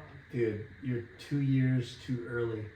Yeah, so 2 or 3 years too early because 5, 6, 7 were the biggest action sports years ever. yeah, Ever. it was big, but it was like yeah, it just wasn't enough and getting the traction. And then we had to like okay, now we had to produce the next group of guys Yeah. cards, and then we're like running into like oh shit, we're running out of money to make the next Yeah. Because, next dude, series marketing comes out. budgets back then, Yeah, right? They had money burned. Dude, they had too much money to burn. And they were like, yeah. Print money. yeah, I think, God, if Yeah, you would have it if just- you would have came out with it in 05, maybe, but it might. But also, the other it thing could that have just happened- died in 08 when Yeah. or 9. well, everything died in 08, bro. Yeah, I know. But they would have got it off the ground. We were a little underfunded to get to where we needed to be to like get enough traction. I think Yeah. to like replicate the support. The other thing that happened later is that at the time the internet wasn't very good, so video quality was really crappy on the internet. But these had pretty decent video quality because it was Yeah. like on the CD. Yeah. So then what happened was like then the internet quality got better, and then the streaming got better, and Yeah. so you weren't really getting And better. cheaper. Yeah, and cheaper. So Imagine if you did a BAM one yeah, when crush. BAM had Viva La BAM Oh yeah. and Jackass had Yeah. Jackass. I mean, remember that time? We might have had Bam on So we like, couldn't dude, make his car, How but we had fucking Musk gnarly Cartoons. was that? MTV, dude. It was the Those gnarliest. were the biggest shows. Like we built part of some of the stuff we did was like for Muska, and Muska was doing Muska Beats. Dude. Remember that? Yeah. That was during that time, and we built his website for him, kind of as a trade. Okay, come on, get on, and we'll build your website. Same with Mike V and the Rats, when he was doing Mike V and the Rats back then. Valet? Yeah, and then he we built his website. We did Connie Rob's website too back then. Karate Rob. Yeah. And he wanted to do a full, K-Rock. he wanted to do a full anime character, anime thing. So I drew a full anime Connie Rob. It's pretty rad. I'll have to send it to you. Hey, Yeah, that's epic. And he's like, this is when he was on like Gravis, Fox, Merrick, I think. Yeah. Yeah. Gravis. Yeah. Dude. So yeah, it was kind of, it was so cool, like meeting all those dudes and hanging out with them. And, I don't know. So how long did Fourth Dimension go for? That kind of pulled the whole ship down. Yeah. Like it was like our business was going good, and then we basically were taking our money from our business and funneling it to Elite, and then we just didn't have enough funding to like keep the whole thing going. Yeah. It pulled it, but it was a hard time. That was definitely a hard time for us, like financially life-wise and stuff. It was difficult, but the lessons learned are like unbelievable. Like doing all that, like not really know what the hell we're doing and trying to figure it out along the way was really cool. Yeah, And learning how to do everything. learning. Yeah. In hindsight, it sucks at the time It's because a- that's your Yeah. livelihood. But then, as you get past it, you're like, hey, we made it to the other side and we learned a lot. And Such a valuable, costly. Very costly. Right? We did a lot of ads too. We ran like ads in Transworld a lot, surf and skate ads, and some snow ads. But it's like, when you believe in something so hard, yeah. and And we were like, dude, we're gonna retire off this. We figured like Tops or like one of those like trading card companies would they'd come see it and go, buy it. Yeah. Sure. Because if they could see the technology aspect and know that it's got value and they could spread that across all those other sports industries, Because that's like, I brought up MTV because that fucking platform Yeah. they were sold so much product. culture, youth. You wouldn't really. It would just. I mean, like I said, if you had Bam fucking bring it up or like talk about it, you would slay. The guys were into it. Like they would promote it too, because it's only helps them. Yeah. They were gonna get money off of it. So it was like I looked at it like, and it's gonna be good for everybody. Like, Yeah. we're all gonna like. But at that time, we weren't trying to like. Everything was about just stoke these guys out and make them some money. And Yeah. We'll make a little At too that- on the back end of it. And at that time, you were too early for technology and like penetration. You know what I mean? maybe I think it was more the communication of what it was hard to understand. Yeah. I think that was probably the hardest thing. Yeah, because not everybody was internet savvy yet either. Like it was all just starting to. Yeah, and you didn't have to be on the internet. You could just put it in your computer. Yeah. It fit in a little tray. Like, But like not very many people messed with computers yeah, back then. it was Yeah, coming along. it was pretty early. hard though. Yeah. But like this was the time I mean, we people were on the getting flip websites. phones, like digital, analog, or whatever. Yeah. It wasn't even like. Yeah, and the internet sucked. Nokia. I mean, had. yeah. But the only way, you could have communicated is having a killer kiosk interactive, which was So again, it's like, expensive for a you $5 know, item. yeah. It's like not gonna happen. yeah, like if you got into Best Buy and they're like, hey, roll these out to 200 Yeah. stores and Fry's, hey, we put this in 100 stores, you're like, Yeah, we Yeah. fully looked into doing the kiosks and all that stuff. Yeah. And like we almost did it. I'm glad we didn't, but it was just way too expensive. so 40, So and that then you kinda go like- on to, That was elite, and then kind of like that's when that kind of dragged down. I essentially just started freelancing. My partner ended up moving to Costa Rica. smart, and then, out, yeah, ripcord, yeah, and then I ended up just freelancing, and I kind of kept on most of the clients, and kept just doing freelance work, design work, and I got a lot better even coding web and stuff like that too. So I started building a lot of websites just on my own. nice, I got really into Flash like when Flash was all big and all that kind of stuff, and I got really. Did Adobe buy Flash? It was Adobe Flash. Adobe It Flash. always- It was always Adobe. Okay. Yeah, so that ended up getting really good at that. Started building a lot of sites. I built a bunch of 7 Diamond sites and Fiasco. They're just clients outside of action sports too. And then this is kind of around when 7 Diamond started wanting me to like come in and help a little bit. So I started like going in there, doing some work in house a little bit with them. Was it close, or did you have to? Yeah, it was drive close. No? It was, Orange County. Oh, that's good. And that Well, like opened Texas. like new doors. Like you kind of proved yourself. Yeah, so then I like was doing more design work there, and then I started doing more apparel stuff with them. And then it's And what was like, so 7 Diamonds, I mean, known for the dress shirts. Like, Yeah, that- did they have other categories that were like, yeah. Well, at the time they were like they made kind of different shirts, and then they started getting into like the wovens that Yeah. were like going out to the club guy. yeah, no, that's what they're known So for. I was there during that era for them, and then they started doing other categories like Yeah. jackets and pants and things like that as it grew. But they were definitely known for them. Yeah, then I just remember like Ben Sherman and 7 Diamonds were Yeah. like the hottest, like, you know, kind of And a blue not your suit dress shirts, like your just dress shirts. Yeah. You know? It was pretty small when I was there, and then it just like started exploding, you know, and Yeah. it started crushing it. And then we ended up, I think by the time I left there, there was like 7 or 8 people under me, I want to say. I was kind of like just running the design department basically. That's cool. That like, you know, you have experience in other areas. You're, you know, design background. You're able to go there and kind of learn the whole apparel side. Yeah, I started shooting catalog photography too, learning all the camera stuff. Hey, you want your job? You gotta Building shoot. out the website, doing all the Ah. marketing materials, all that, and then What company is this? 7 Diamonds. Oh shit. and then I got Mario on at a certain point. He came on. Yeah, because he's been. Who forever. started 7 Diamonds? Sammy, his name's Sammy Clear. He's actually related to some of the Jack Summers. And That's why you have such big sections in there. Yeah, it's a family. it's a crazy niche, right? Like, Yeah. Yeah.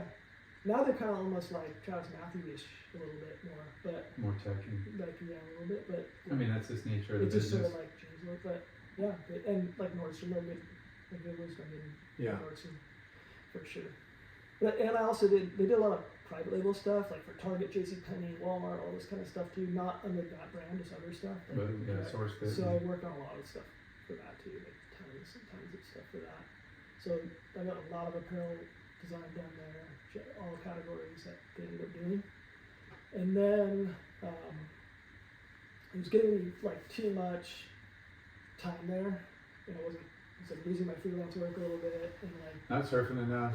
yeah, and so then Fiasco kind of came back in the fold, and I ended up going to Fiasco and basically created director at Fiasco, did basically everything A to Z there, built their website, all the marketing materials, shot all the photography for marketing and for catalog, built all the catalogs, design Which all is so much work. I mean, you know. design all the yeah. product, all the Pet and Sew product, did a lot of the How many t-shirts. collections a year? 4. 4. They have I- good business. There were certain times they did good, like when there was sort of the streetwear thing, crossover thing that was happening. Where were they sold? I Um, only know Jack's came or yeah, they did okay. Like they were in like Tilly's and I can't remember the other. There were some other like PacSun and then just some corduroys I or never whatever. really Yeah. saw it much. That's a lot of brands. Where, you know, Yeah. you see them, you're like, Because the name is totally familiar. yeah. Was it Mike Murphy? Yeah, Mike Murphy was a Yeah. sales rep for Yeah. them. I get to see Fiasco, Black Flies, like the whole, like, you know, party, like, you know, going out, like, Yeah, it's seeing- like it's sort of like Your suture wear? yeah. uh, Yeah, I'm sure they're right up in Suture. 7 Diamonds Suture was too. Suture was 7 Diamonds, but Yeah. Fiasco is You want more bottle like, service? You're in 7 Diamonds. Fiasco is more like crossover street surf skate, I'd say. Yeah. Like ambiguous style. Yeah, kind kind of. of like that, like ambiguous, a little Luca, a little like not so like on the nose Of surf, yeah. And it had moments when it did good for sure. Yeah. You know, just as They had a team, right? yeah, and then I ended up running the team, like getting all the team hires, running the team, and like. Who was on it? I mean, I don't know if they're guys you would know. It was all like kind of like Gollums and stuff, but they did. It was a skater they had that ended up getting really big, but they hadn't before he got big. I'm spacing on his name. But yeah, then I ended up kind of running the team and Instagram, but like I did every like. So you're there for a while. I was there like 3 years. Oh, okay. And I maybe a little more. That was like full A to Z. Like. Is this during This like is 2000? this is probably 10, 11, 12? somewhere in there. Like Let's see. I'm trying. If we got 10, maybe like 13, 14, 15, maybe in there. Because I've been in the Neil for 10 years, and that's I went to Neil after Fiasco. Because there, I mean, that resurgence after like 11, Yeah. you know, there was definitely a little like Surge in business. surge. Yeah. in Or brands. just brands in Yeah. general, you know. Those that weathered the stone, I mean, or weathered the storm, and then there were some that like The stone. stone. They were so stunning. But it seemed like there was kind of like a reminder of the early 90s. There was like a bunch of kind of new brands like kind of emerging. Yeah, we had Not some that they stuff. weren't, but There was like a board short that did really good for him that had like it was a scallop with like 3 sort of stripes across the midsection that were like cut and sewn on, and that thing crushed for him. And then the other brand started like biting it, you know. yeah, And so it that never happens. never I'm sure and you- they've had some other items that have done really, really well. Have you had a designed a short and then like watched another brand knock it off 100 all the times. time? Yeah. Like right, like All that's the just kind of like Okay, sorry. I All the missed. When? How did you get with O'Neill, or when? So then Fiasco was kind of like running on fumes. He ended up selling. The owner ended up selling the brand. Not selling. He licensed it to this guy that did a lot of private label stuff.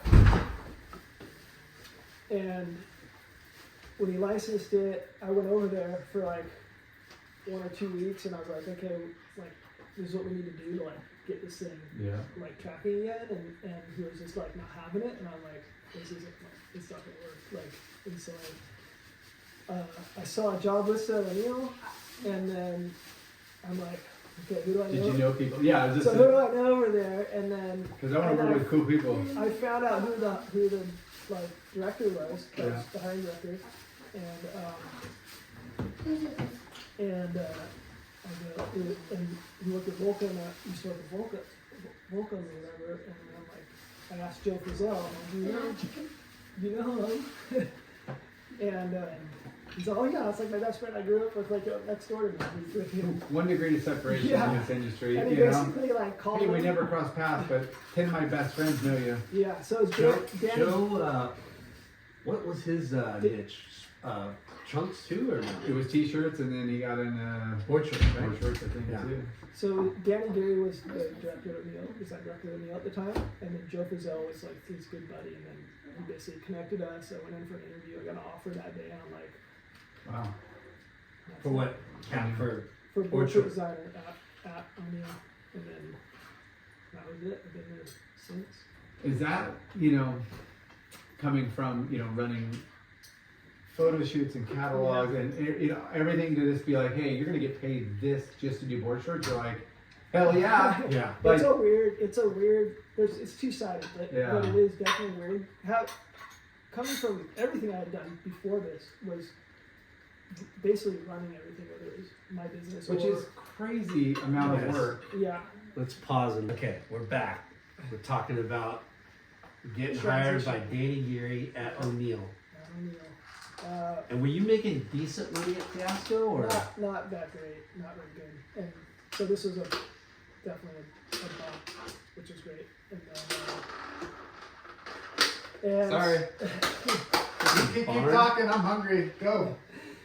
So yeah, I kind of went from like like big fish, small pond to like small fish in a big pond. Like it was such a much bigger company. Yep. Like employee size is huge. I don't know. Offices in Irvine? Yeah, Irvine. Is this still under the La Jolla Group? Yeah, under La Jolla Group. I was working for under La Jolla, and so yeah, now I'm just like kind of focused on pretty much one category. I think when I came in, I might have done a little. I can't remember if they put me on hybrids right away or not, but just focus on board shorts, which was that was their biggest category, yeah, by far or whatever. So it's the most important yeah, for sure for surf brand. Yeah. And O'Neill's like definitely a surf brand. Yeah. So there was a lot of eyes on it, like crazy attention, like under the microscope kind of stuff, and so many layers, like all the sales reps and the sales force and the Kelly layers Gibson still there back then? Not when I was there. No. Okay. And all the management layers and all that stuff. So that was like cut in the protocols for a corporate sort of environment that I was like not used to. So it took a little bit to get used to that, and also get up to speed on stuff, you know, how to operate. But the good side is like I can kind of focus, do my work, and a little bit check out at home a little bit more. Whereas like when you're kind of in charge of everything, it's like brain doesn't stop. Yeah. Ever, you know. So.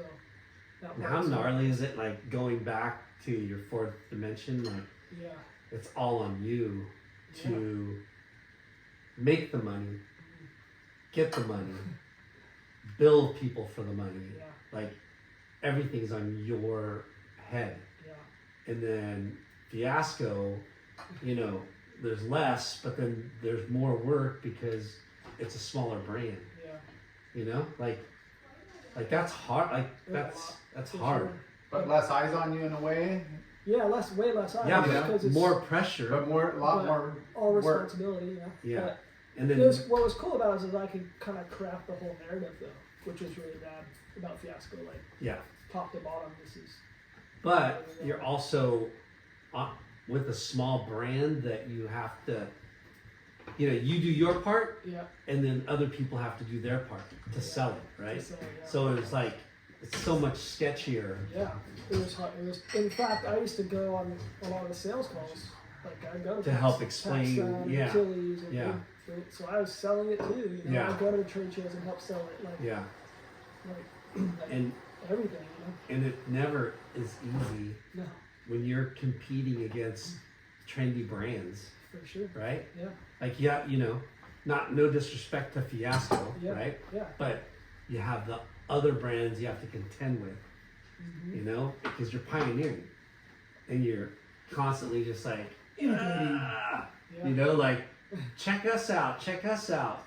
Well, okay, you know, I mean, you know what I'm talking about. Well, yeah, there's the brands that they know are going to sell in their store. And there's small spaces for the little fringe fringe brands. We were just a fringe brand, trying to get our little space and hope it checks, you know. Yeah.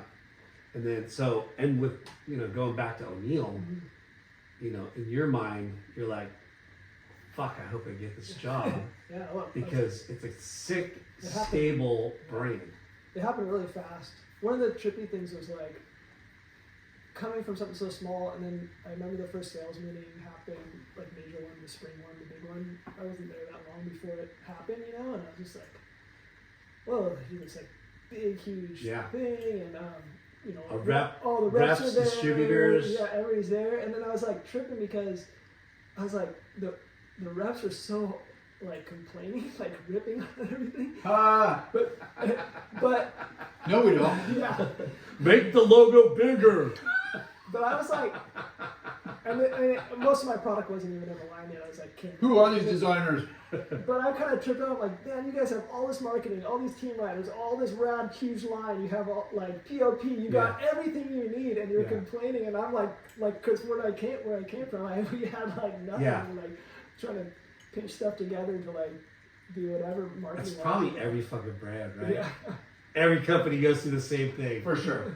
Damned if you do, damned if you don't. And it doesn't matter how big you are and how much funding, you're still going to have like misses. The logo's bigger. Dude, we need it smaller. But the other... Dude, 19 inch? No, dude, we need 20 inch. And these guys are designing, you know, like a year out. Yeah. So you see stuff and then changes. Constantly. Like, why that color? That didn't sell last season. And I mean, that's a dialogue between designers and sales and how important that, you know, that relationship is. But it's hard it is because, hard. well, the hard thing is like, what you're seeing in the store was designed a year ago, right? And then you start chasing that thing, and then it doesn't come out for another year. Yeah. And by then, that whatever that trend is probably already gone. You know what I mean?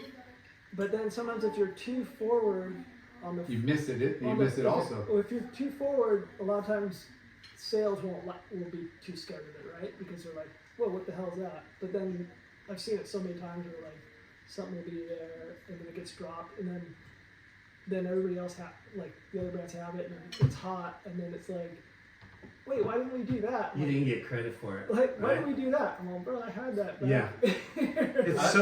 It's so weird how trends last or don't last or carry on forever. And it's really hard to work that far ahead. Yeah.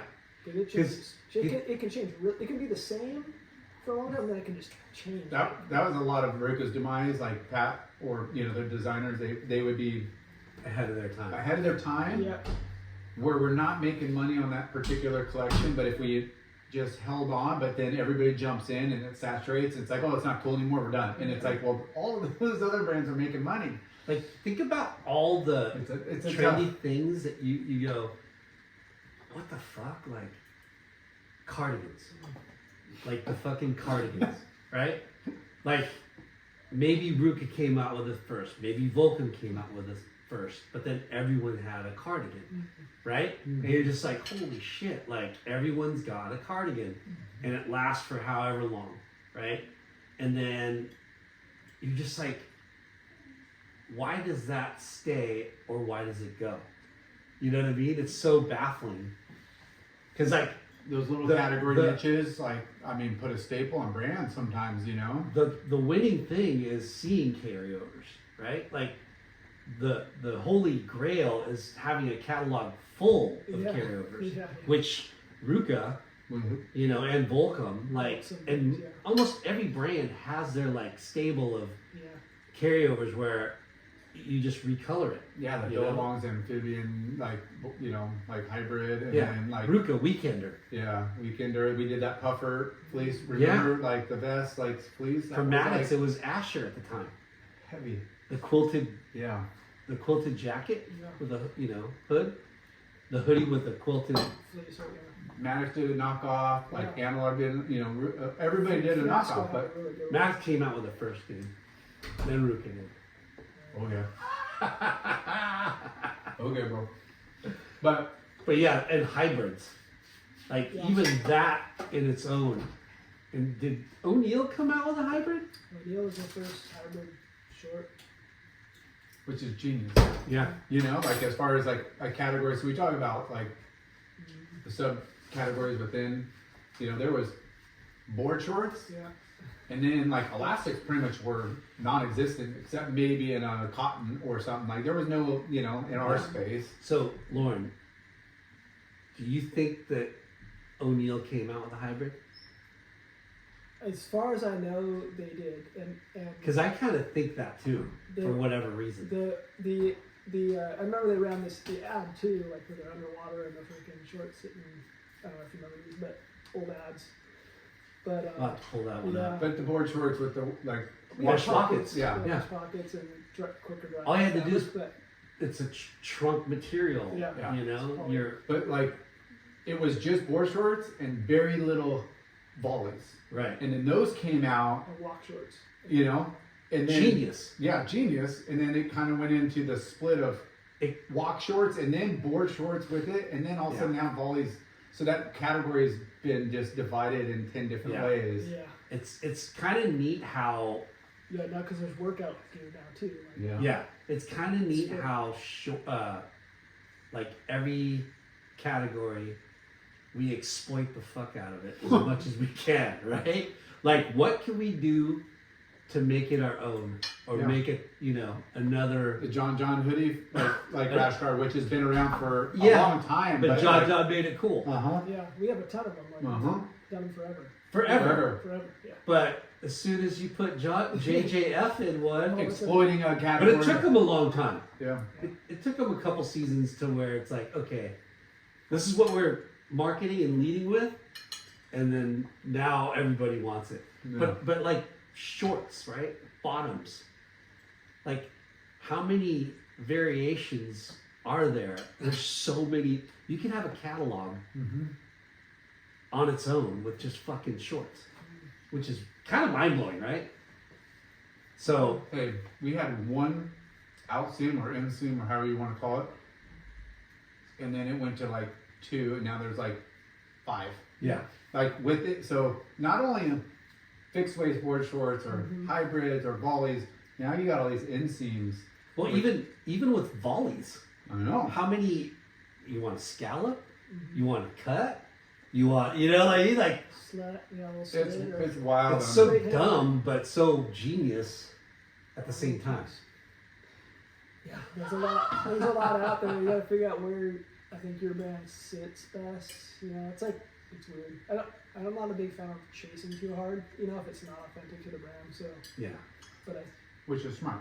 but I see it happen a lot. and you know what else is like really funny about fashion, design, clothing, marketing. Yeah. The tagline or the name of something, like because of Super Freak or Hyper Freak or Phantom, that created an aura bigger than like that marketing buzzword. Yeah. What are those? These are Super Freak. Yeah. Wait, what are those? Those are Hyper Freak. Yeah. Like how genius is it? When somebody walks in and goes, "Hey, what are we gonna call these?" Because, dude, like those become synonymous to the category. Yeah. Leaders of the category for Yeah. sure. Yeah. That's what I work on, tech stuff all the time. I'm like constantly trying to push innovations. The interesting thing, because the history of O'Neill is Jack O'Neill, right? And his sort of always push for innovation. So he's like made the first wetsuit, right? Yeah. Made the first leash. Made all sorts of weird stuff like sailing things, and he's always inventing stuff. So it's always like this push for innovation with the brand. So then I have to like try to push innovation constantly to kind of like keep that going, and that's a challenge. But it's also cool because I learned so much. Like now it's weird coming from such a graphic design background, but now I'm dealing like creating fabrications and like constructions and all this stuff and technologies, and it's like different. It seemed like I'd say 10 years, maybe even longer, but it was like you guys just designed to design. Now you're pushing the factories to design fabric to like incorporate what you guys are like visualizing and wanting. Like, hey, this fabric, it's got more stretch this way versus this way. Like, hey, like we want more, hydrophobic. We want something that's lighter. It's not going to weigh down. Like there's so many little like things where you're pushing the, Yeah, that's all my battle fabrication. Constantly with fabric is like, okay, I don't want it to rash, right? Yeah. Don't want it to hold too much water, so it dries. You want it to stretch, but still have structure. Yeah. Like a lot of times, too much stretch, it shrink wraps and like does weird stuff on you, like sticks and like. So you need a little structure in it, so it kind of stands off your body a little bit too. And yeah, I'm constantly creating fabrics. Yeah, but a lot of the innovations in like fabric processing or like blends or newness came from Action Sports. Like a lot of the factories that have like been pressed, whether it's maybe more recyclable like materials and stuff, where it was so expensive, and then it just kind of helped the factory like, wow, I think we could make make this a profit, because surf is still relatively really small in the whole grand schemes of textile world, For sure. I said this before in a different podcast, but you guys, O'Neill had one of the best taglines ever. First in the water or something else? First in, last out. First and last out, yeah. Yeah. That was so good. Philo. I used to love to say that. Yeah. Philo. First in, last out. So good. Yeah, for sure. There's a lot. I mean, there's a lot of good taglines. Like, you know, only a surfer knows the feeling, Yeah. and then it changed to board Balance of opposites. No. I just meant like surf. Like, I don't know. There's been a lot of board short like slogan like tagline. You know, Yeah. for yeah. Oh, that's what we do. We're fucking surfers. Yeah. I'm trying to remember a couple of them. Well, dude, the best one is ours. Yeah. Surfing is a hell of a drug. It's a nar. It's a narcotic. Yeah. Put that in your pipe and smoke it. Smoke it, bro. So also, one of the other things with O'Neill, going back to the innovation, is I created, I don't know if you guys saw this, the no tie fly. Yeah. Did you see that one ever? Yeah. So it's basically like a non-tie, it's like almost like a Velcro closure essentially, like to the front here, so it like clasps, so you never have to like Yeah. do with rock rolls, it doesn't bust open, it's super flush and flat, and like, it's actually really good in like heavy surf too. I don't know, dude. I'm gonna go ties on that, bro. Yeah. Oh, and I end up like Bruce Iron a code red with my shorts in the freaking lagoon. Did you It's the come up opposite. with that? Yeah, it's actually my patent. Wow, Yeah. bro. I'm on the patent for it, but that was really my innovation. But What do you call it again? it ended up being called the no tie fly. No tie fly. Yeah. We did a bunch of stuff with Jordy and like Jack Top. I was just gonna say, do you Yeah. talk much with team riders and? Yeah, I worked with Jordy a bit. A little with Ian. I did when Chloe was on the team for that little window. I did a lot of stuff with him. Did he say get it right? Yeah. And then, but yeah, Jordy's like our kind of, and like Tori and My stuff. Meister and Eli Olsen and yeah, so, and then Katie, obviously, and like, Yeah. I've known Katie since she was probably 9, maybe, because her brother and Milo are like similar ages, and so they kind of competed. Timma. Yeah, Timma, since they were little guys, competed. So Can we give a shout out again? We say it all the time. Anytime O'Neill gets brought up, is Darth yeah, on honestly. like what Yeah. a weapon he is for a brand to like sought out like new talent and For a long ass like, time. forever. Yeah, Yeah. I mean, John, Godowski's brothers, Yeah. Cinco, Yeah. obviously Jordy and Katie, Crane. yeah, Like, Ian Ian Crane. Crane, Lucas Ostin, yeah, Dude. Hammers, crazy lineup. Shion, which we Shion. Shion Crawford, Yeah. from Hawaii, I'm sure, get those gnarly, but he's just went to Belgium. He did? Happens. You win some, you lose some. Yeah, well, it's like it's just the difficult. All the brands are struggling right now. So Yeah. we've lost a lot. But tons of people. Yeah, So everybody. everything's tightening screws on everything. Yeah. Yeah. It happens. We're in a cycle. Yeah. It'll turn around. So shaping, like, Yeah. So then, shaping. I'm doing like it's kind of a hobby for me. I'm not trying to be like I think about how many boards you'd have to do to make a living on it. I'm like I don't think it'd be fun anymore. No, Like have the, it's business. powering that many out, but I really love doing it. Like doing here or there or whatever, a couple of weeks here or there, whatever. That's rad. That's super fun. Yeah. If I had to power like 10 boards a day, I'd probably not be into it. But I do really love doing it. I like to really like, most of these shapers, you just sort of like put your order in and then get the board in Yeah. whatever 3 months or 2 months or whatever it takes them to do it. And like, but I'm really involved directly. I want to know what they're riding now, what you want, like what you want to do next with your board, like. Yeah, it only helps you too to be curious and like help and to have that dialogue with people, because everybody's different, Yeah, everybody's different. like what works, but what their perception of what they think works, Yeah. like, oh, I need to be on this, and a lot of people are like, are you making boards for shops or just like custom? All direct. All direct. Custom direct, yeah. I don't know if I want to get into the shop thing. I don't know. And It's how did you come up with the name? the craft. So it's kind of like, it means a few things. One, the craft is like a ship, like a boat, like a craft, and then it's the art of the craft of making a surfboard. So kind of got a few meanings. And then the logo is like, it's like these three concentric sort of half circles or whatever, or quarter circles that are crisscrossed in the shape of a K, but the concentric circles mean like swell lines, like it's like south swell and like northwest swell, like Dude, crisscrossing. Yeah.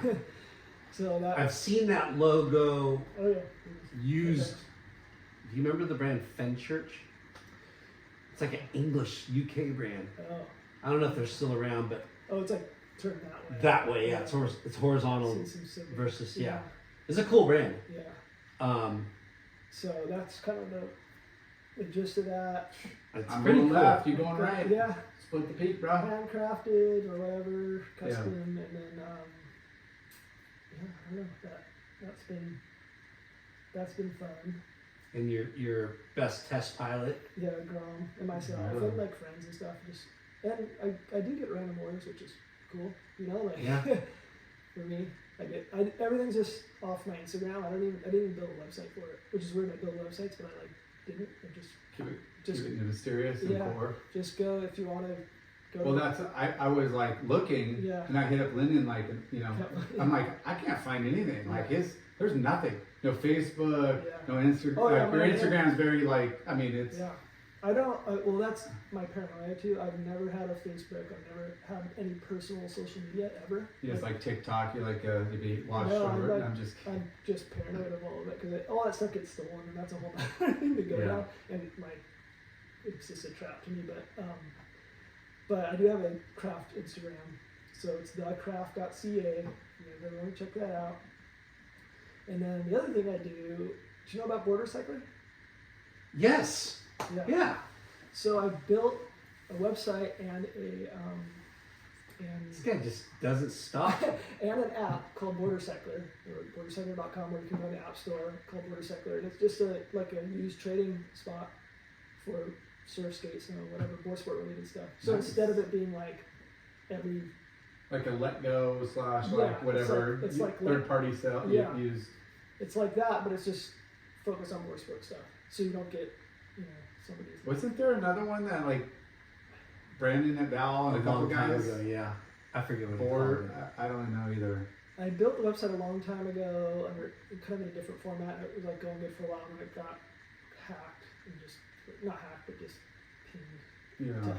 Is And it then- Instagram too or But no? no, it's I do post stuff on Instagram, but the app is off the app store. And then when during COVID and everything was like shut down, I was furloughed from O'Neill for a few months, and I'm like, well, I'm gonna build an app, and I just freaking built the That's rad. built the app and like. When you got a trade like that, and you Launch can just it. never be out of business, you know, like whether it's for yourself or for somebody, Yeah. you can always network and find work. So yeah, check that one's bordercycler.com, or you can go to @bordercycler. Well, if my phone wasn't recording right now, I would have like Yeah. downloaded the app. On We'll the Border post- Cycler. We'll post about it for Border sure. Cycler on the Instagram. Yeah, post the boards and or look for stuff.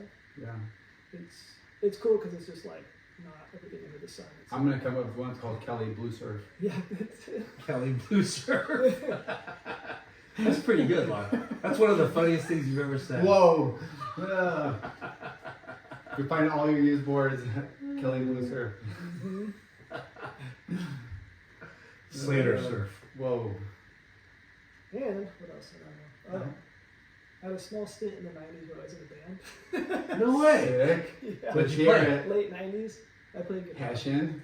Guitar? Yeah, it was like it's kind of like a crossover of like funk, punk, hip hop, little bit of ska. But with like live, you know. all live. So Yeah. it was kind of like, I guess like 311 Sublime, Beastie Boys, Chili Peppers ish. Nice. Sort of. That was the era. That was the era of all that Yeah. stuff. Yeah. I mean, So that was fun. We played with like. these poor kids, they don't. Yeah. I mean, they all listen to like the stuff. Like every time I get in my grom's car, it's all like Yeah. 80s, 90s Yeah. music for the most part. You know. It's like, Yeah. oh, you poor kids didn't have like. So where did you guys play? Or All the local spots and like we played like Thunderbird and Metropolis back in the day. Cafe. Metropolis. I was Yeah. probably there. Yeah. Drop all the. What was your band pubs called? there. The Pimps. The Pimps? Yes. Now keep in mind, I'm like 20, early 20. You come in early a trench 30s. coat, a top Just hat. Totally. And it was like, it was super fun. Like, it was like party music and just trying to have fun and get girls and like. that Did was the you whole- have originals or did you Yeah, cover? all originals pretty much. All originals. Yeah, almost no cover. Sometimes we did cover, but mostly. That's hard. And then we put like a little 6-song or 4-song thing out, and then What do they call it? LP? What do you? whatever the EP, LP, I EP, don't know what the names are, but yeah, we played with like the Line, like Roy Nembergart's band, a bunch, and Homegrown a lot, and Real Big Fish. And, I don't remember bands Hoobastank and Hoobastank? and They're Zebrahead. huge. Yeah, Zebrahead, and like their band both got kind of big. Did they open up for Jack and Nunn? Jack Or and did- Nunn, yep, played with Jack and Nunn Did they? with Yeah, Buckner. Buckner, for sure. So that was a fun little kind of era there too. It's kind of Kinda like. like late 80s. The Late- Pimp. Sorry, late 90s maybe. Yeah. Mid-late 90s. But now that we DA have, Pimps. DA. now that we have kids that are a little older, Yeah, you know, and they're kind of in that like teenage like party scene, yeah. there's definitely a like resurgence of like, Mm-hmm. you know, punk or ska or, you know, just like, Yeah. you know, there's movements of like bands, and I'm like, that's awesome. It hasn't died. How's Milo's air game right now? Does he got an air game at all? He's working on it a lot right now. It's like, it's gnarly because some of the kids are so Gotta send it. bananas, you know, but he's working on it. It's like the consistency's not there to like bring it out in heats really, you know what I mean? But he does them, like he's trying a lot lately. So Yeah. it's weird, he'll like go for a while and like he'll be like, okay, starting to get him, and then it kind of won't do him, and then loses it, and he'll like keep it like I going. bring that up because I forget. We talk Yeah. about bands, and you know who I forget is, right? Yeah. They're having an air show this weekend. Oh, are they? It's Saturday. Yeah, we're Huntington or Yeah. yeah. 9th Saturday? Street? 9th Street. Yeah. Saturday? Saturday. Oh, with NSSA right next door. We're on the south side, but yeah. Yeah. It's okay. Is NSA on 9th Street? No. No. No, south South side. side. South side, yeah. Huntington will run like 4 surf contests on the same day. Yeah. It's Yeah. crazy. Like, there's so much. They got some It's like gnarly South people Sea, surfing in it though. Oh, sick. Like gnarly people. Three- $3 grand. $3 Oh, grand for shit. winter. Yeah. Yeah. So no, yeah. No slouches. change. Yeah. No slouch. People are gonna send it. Is there? I didn't even look at the forecast. Is it gonna be? It's gonna be good. 4 to 5 feet, bro. 4 to 5 feet, bro. Yeah, he's got It's too big he's for got you. heats on Thursday, I think. The Nationals heats on Thursday. Nice. So when did he start working at? We decided we started the end of last summer, I think. Oh, we cool. started. Yeah, he's been there for I guess it's almost a year now. And then and he's got like a podcast too. Like, Shut up. Like a full MMA podcast. MMA? Yeah, he's like super into MMA stuff, and so he Is he Training? training?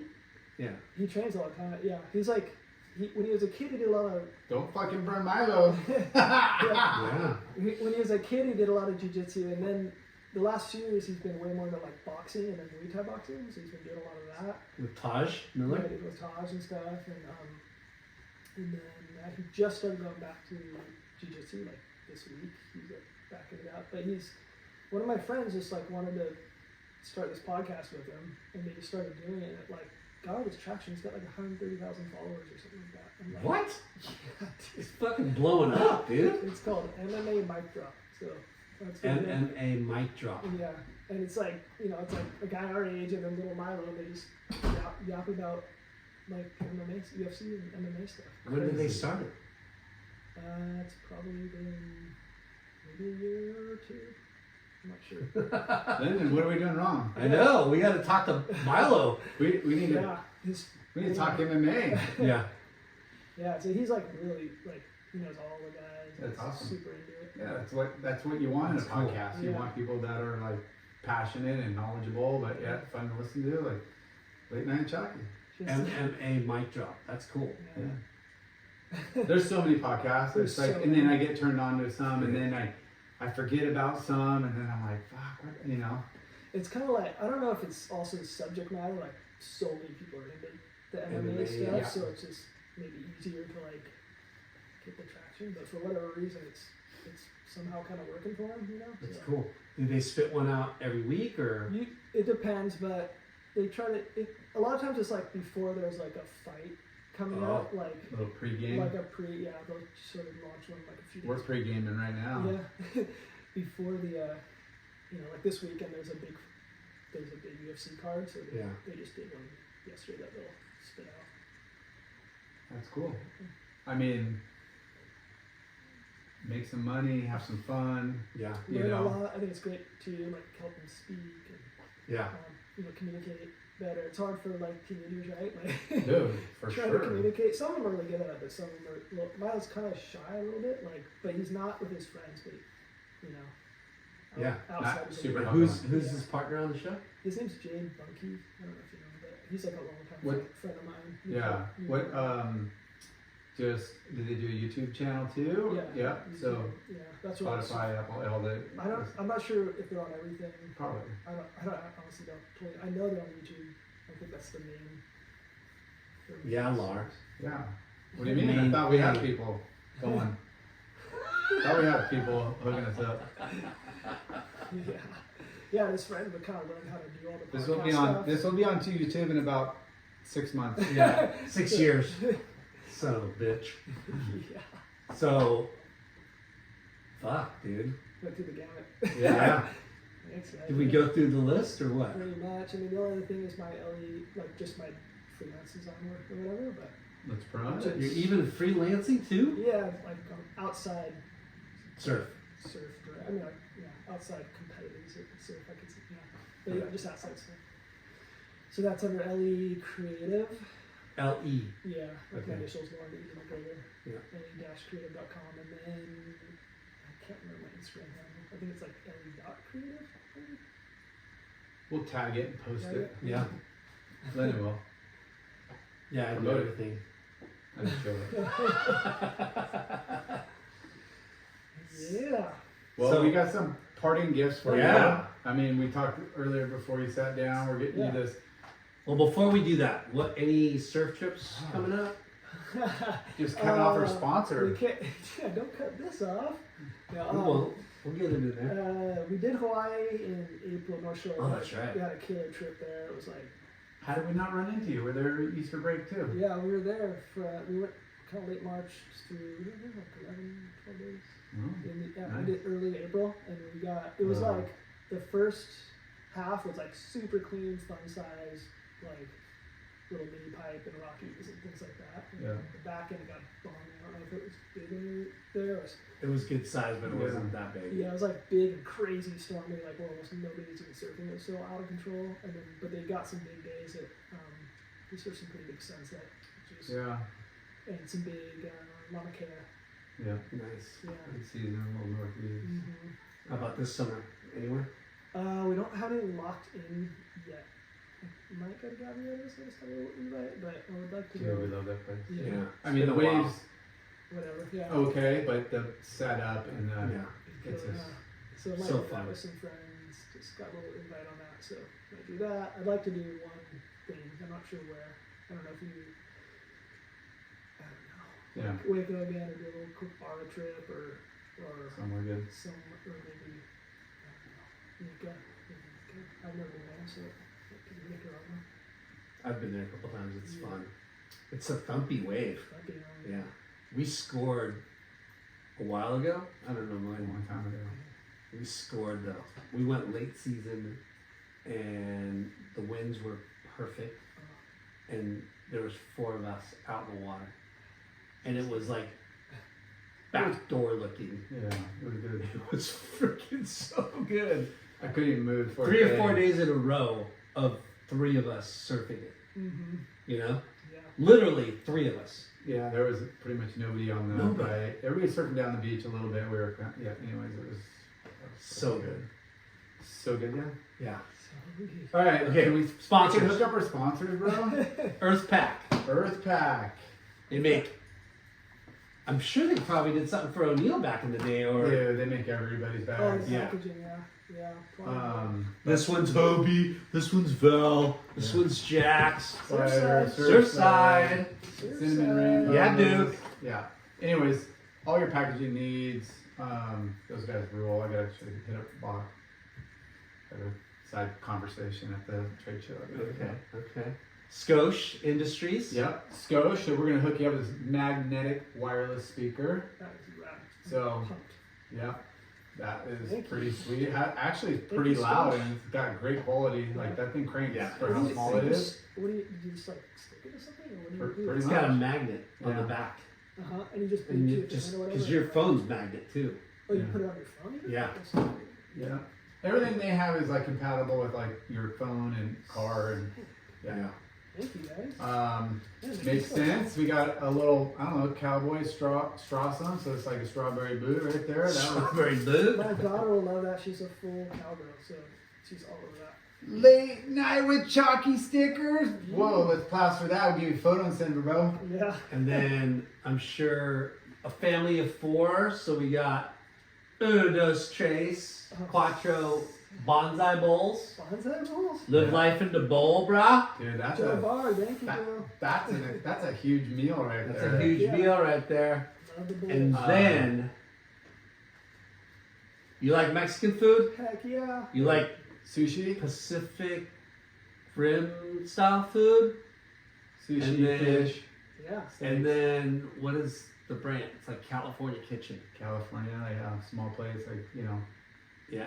burgers and So this is a trifecta. You can go to Ola, Mexican Kitchen, the Brant, or Mahe Oh, in Seal Beach. Mahe is one of my favorite fucking restaurants, alright. but it's in Seal Beach. But I'll still go there. yeah. Yeah. But But Ola's right here. Yeah. and, You're gonna have to cross the yeah, bridge, That's a, bro. date, that's a date night right there. No kids, Just you know. works for- Style out the wife. Like, where were you all night? I was getting gift cards. I was hitting us up. Wow. Thanks. So, What a gift. Yeah, thanks Toby and Tony and the crew over there. So, That was wow. epic. And Wow. dude, we didn't even talk about it, but you are judging the contest yeah. too. Well, I mentioned it at the You mentioned beginning. it, yeah. Okay, quick touch on that. I So, can't believe you Yeah. want to do that. it can be absolutely brutal, especially in garbage. You got a target on your back, bro. Garbage surf and like bad afternoon glare. It's Hey, absolutely brutal. I'm making it through my heat next Yeah. time I'm in a contest. But Which contest do you do? I've done like Ripcord Grom searches. I've done primed. Sick. I've done like our local comps and our board riders comps and stuff. You have to get certified, or you just got to like work your way up. You kind of work your way up and Are you doing the contest this week? No. no. So and then I've got to do Pismo. That's fun. QS, that was rad to do that. And then I've like shadow judged a bunch too, like US Opens, like where my scores don't count, but I'm just Yeah. there doing it. It's So training. That's like training Yeah. stuff or whatever. So basically, the head judge in North America is Bill Seitz. You might know, I Yeah. don't know. So my kid Milo, and his kid Tyler Seitz are like best friends forever. So we've just been on this whole sort of surf thing with the Groms for a long time.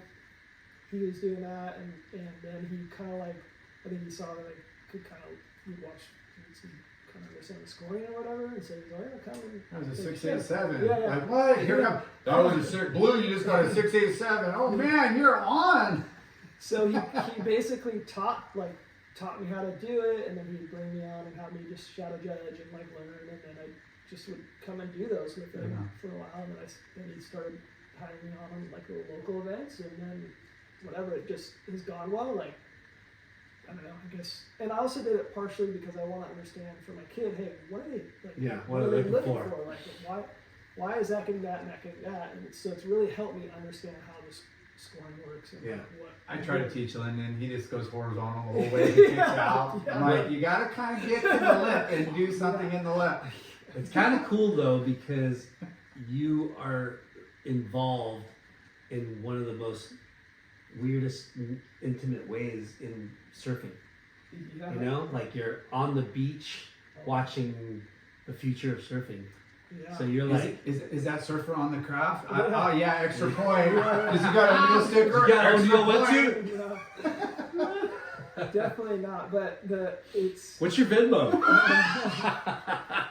The craft. yeah, it's that stuff. It's hard though. Like it's like a puzzle. So and that part gets hard. And actually, to me, that's the younger kids and crappy surf is the hardest thing to do. Like Yeah. you know, you're splitting like 2s and 3s and 1.8s and freaking 2, like And that's the just point whatever makes or Yeah. breaks a. like a 6-man 15-minute no prior heat is like the worst thing ever. But the higher level stuff's a lot easier, I feel like, because it's the ways are so defined and not like more obvious, and you really just sort of compare. Focusing on 1 or 2 athletes Yeah. versus like 4 standing And up. then you got Yeah. prior, and it's, like there's better pace to it, but you know, I enjoy. I've never done a WSA or NSSA. It like doesn't interest me. It's too like crazy, like Yeah. too chaotic. But Yeah, I do. bunch of parents just Yeah. going, But who's I- that? Who's showing someone's right? Yeah, but I've seen Sorry, we some, don't compete. I have to walk away. I've seen some crazy stuff go down too, for sure. Like people get. Hey, Jay said sorry already. Yeah. But that's likely the head judge has to deal with that stuff, you know. Yeah. Hey, you're almost there. I mean, the reality is like you got your your sitting judges, and they're doing their scores, and he's typically just like, okay, are they kind of in the range? Is it making sense compared to some of the other waves? As long as they're not too like off Mhm. from each other, then the aggregate kind of like lands where it does. You just gotta kind of like. It's funny how that one episode of WSL, I forget what it was, it was maybe on Make or Break or whatever, Yeah. where they're like, okay, you know, they're like showing the judges and they're like, okay, today we're looking for this. Yeah. And you're like, what the fuck are you guys talking about? Why would you even say that? Like, Oh yeah, like what they're gonna score. yeah. Yeah. Like Today we're gonna- looking for really long barrels, or like we're looking for it's like Yeah. why would you just like look at people surf? Don't say anything. Yeah, you're gonna judge on performance on a particular way, Yeah. not a particular like. Oh, I heard they're gonna if I do a top turn and I fly down and do it, like that's gonna no, don't persuade surfers. The that, only like, surf a time that different you way. can kind of make that a case where you're, hey, we gotta look for this, Yeah. is in a wave pool. Well, pipe and chokes, I think too, Yeah. because like you're not, like I think that's the point of it is like you're not looking for them doing turns at pipe or choke. No. It's like so the barrel's gonna be the focus. behind the spit. So that's kind of like where. But to say that, I mean, to point that out, yeah. I don't know what they pointed out. if I'm you not- if you were to say that, okay, today at Chopu, Yeah. we're looking for barrels. Oh, really? Yeah, Yeah, yeah. whatever. Wait, how long of a barrel? The longer the barrel, the better? But they will say this. They'll say like on something like that, they're looking for like critical heavy drop, like bigger, Oh, heavier slab. Obviously, Yeah. deeper, whatever. So that's the kind of stuff they'll probably point Yeah. out necessary more. As a I- critical for the I best. just go, scores. hey, if John's going, he's Yeah. getting a 10 Pretty much. with his hooded rash If guard. not, you got ripped off. But no, Jordy. We're gonna end it on Jordy. Dude, I What hope. what a fucking run he's having. He's Let's go, bro. on fire. Let's go, Brew. He's been on my fantasy surfer all year. You haven't picked a fantasy I mean, no, my Yeah. fantasy surfer. surfer. Surfer. Yeah. Fantasy surfer, not WSL. Okay. Yeah, Yeah. that game's way better. That game's way better. Yeah. I agree. Surfer is OG, and it gives you a little bit of Yeah. That. I like it. We're in a couple Oh, good. fantasy. Good Yeah, leagues, yeah. I just lost. I've won 2 this year. I just lost yellow jersey this last event. I'm so mad right now. Who took over? I think Kirby. Oh. No way. Yeah. Wow. Yeah. So. You gotta join ours, dude. Yeah, I'm doing it. You got $1,200? No, I'm just kidding. We don't gamble. A I little used to. bit. No, There was one it's- called Fantasy Action Sports League that was awesome. Do you remember that one? And you could fully make. I made so much money on it. I made like probably $3,000. Who was it? Got a lost surfboard. Got freaking wetsuits. Got all sorts of shit. That's what it was called. These guys that were like used to play fantasy surfer like built their own. Yeah. Oh It shit. was rad. You could like. There's all these little games you can play on it and make money and like. Hmm. You could bet 3 guys or 10 guys or whatever. Little sidebars. Little sidebars all over, like all these little games in it. You could like, like I won the whole thing one year. Like, You won the whole thing. yeah, because there was like less people than fantasy surfers, so Yeah. it's a little bit easier. But there's still good guys on there. It just makes the events so much more enjoyable Yeah. and cringy Yeah. to watch. Yeah, You know, because and I've said this before, like you got to build a team that you think's gonna win, and not like when you have Yeah, surfers you like, and you're Yeah. like I can't put them on, or I have them on. It's just you Because get we torn. held on to Kelly way too long. He's a wild card 1.5. Oh, I'm gonna take it first heat. Like you little. No, it is fun because it's bragging rights and you know Totally. the banter is good and you know just makes it I more went, enjoyable. last year, WSL, there was a pure glass one, you know, for the shop. There's a lot of people in it. And I won. And everybody's supposed to put $20 in, and I got 0. Oh No one ours put are, 20 bucks in? No. ours is legit, dude. I that was, You, That sucks. you don't get the Come on, password pure until you pay, yeah. and that's at the beginning of the That's what you season. gotta do. Yeah. Yeah, That's it. and then we gotta That's the way to do not it. letting out too much. You know, we got Yeah. a secretary, we got we got a treasurer, we got a president. It's legit. It's nuts. fun. But it's and then we do a party at the end of the Oh, year. that's fun, yeah. Yeah, not really a party, but we just go talk trash and Yeah. fun. It's a good time. Yeah. But hey, Oh, we yes. gotta wrap up. Yeah, totally. Yeah. We got kids. Lorin, Um, ELY, McGregor, Yeah. I know. the Craft, surfboards, O'Neill, board short designer extraordinaire. Jack of Prime. all trades and anything Yeah. digital. LE, you said? Oh, LE? LE, Oh, creative. Yeah. Yeah. LE creative. And border cycle. And board recycler. Yeah. Well, thanks, dude. I'm gonna have to Thanks check for- that out because I got a bunch of boards to get rid of. Yeah, post it. It's all free. It's like you just post it. It's like peer to peer. So it's like if somebody sees something like that, they just ping you through there. I'll give you $50 Yeah. for it. Yeah, Is that still available? yeah. Your price is 150. How about 75? Does that come with pins? Get a lot of that. Yeah. I feel like my site's not as bad with that as Yeah. like the other ones because you just get every Yahoo on the other ones. These guys, I feel like they understand the value a little bit better. But, you know, those guys probably they get a lot more, probably overall, way more traffic than I do overall, but not just more focus.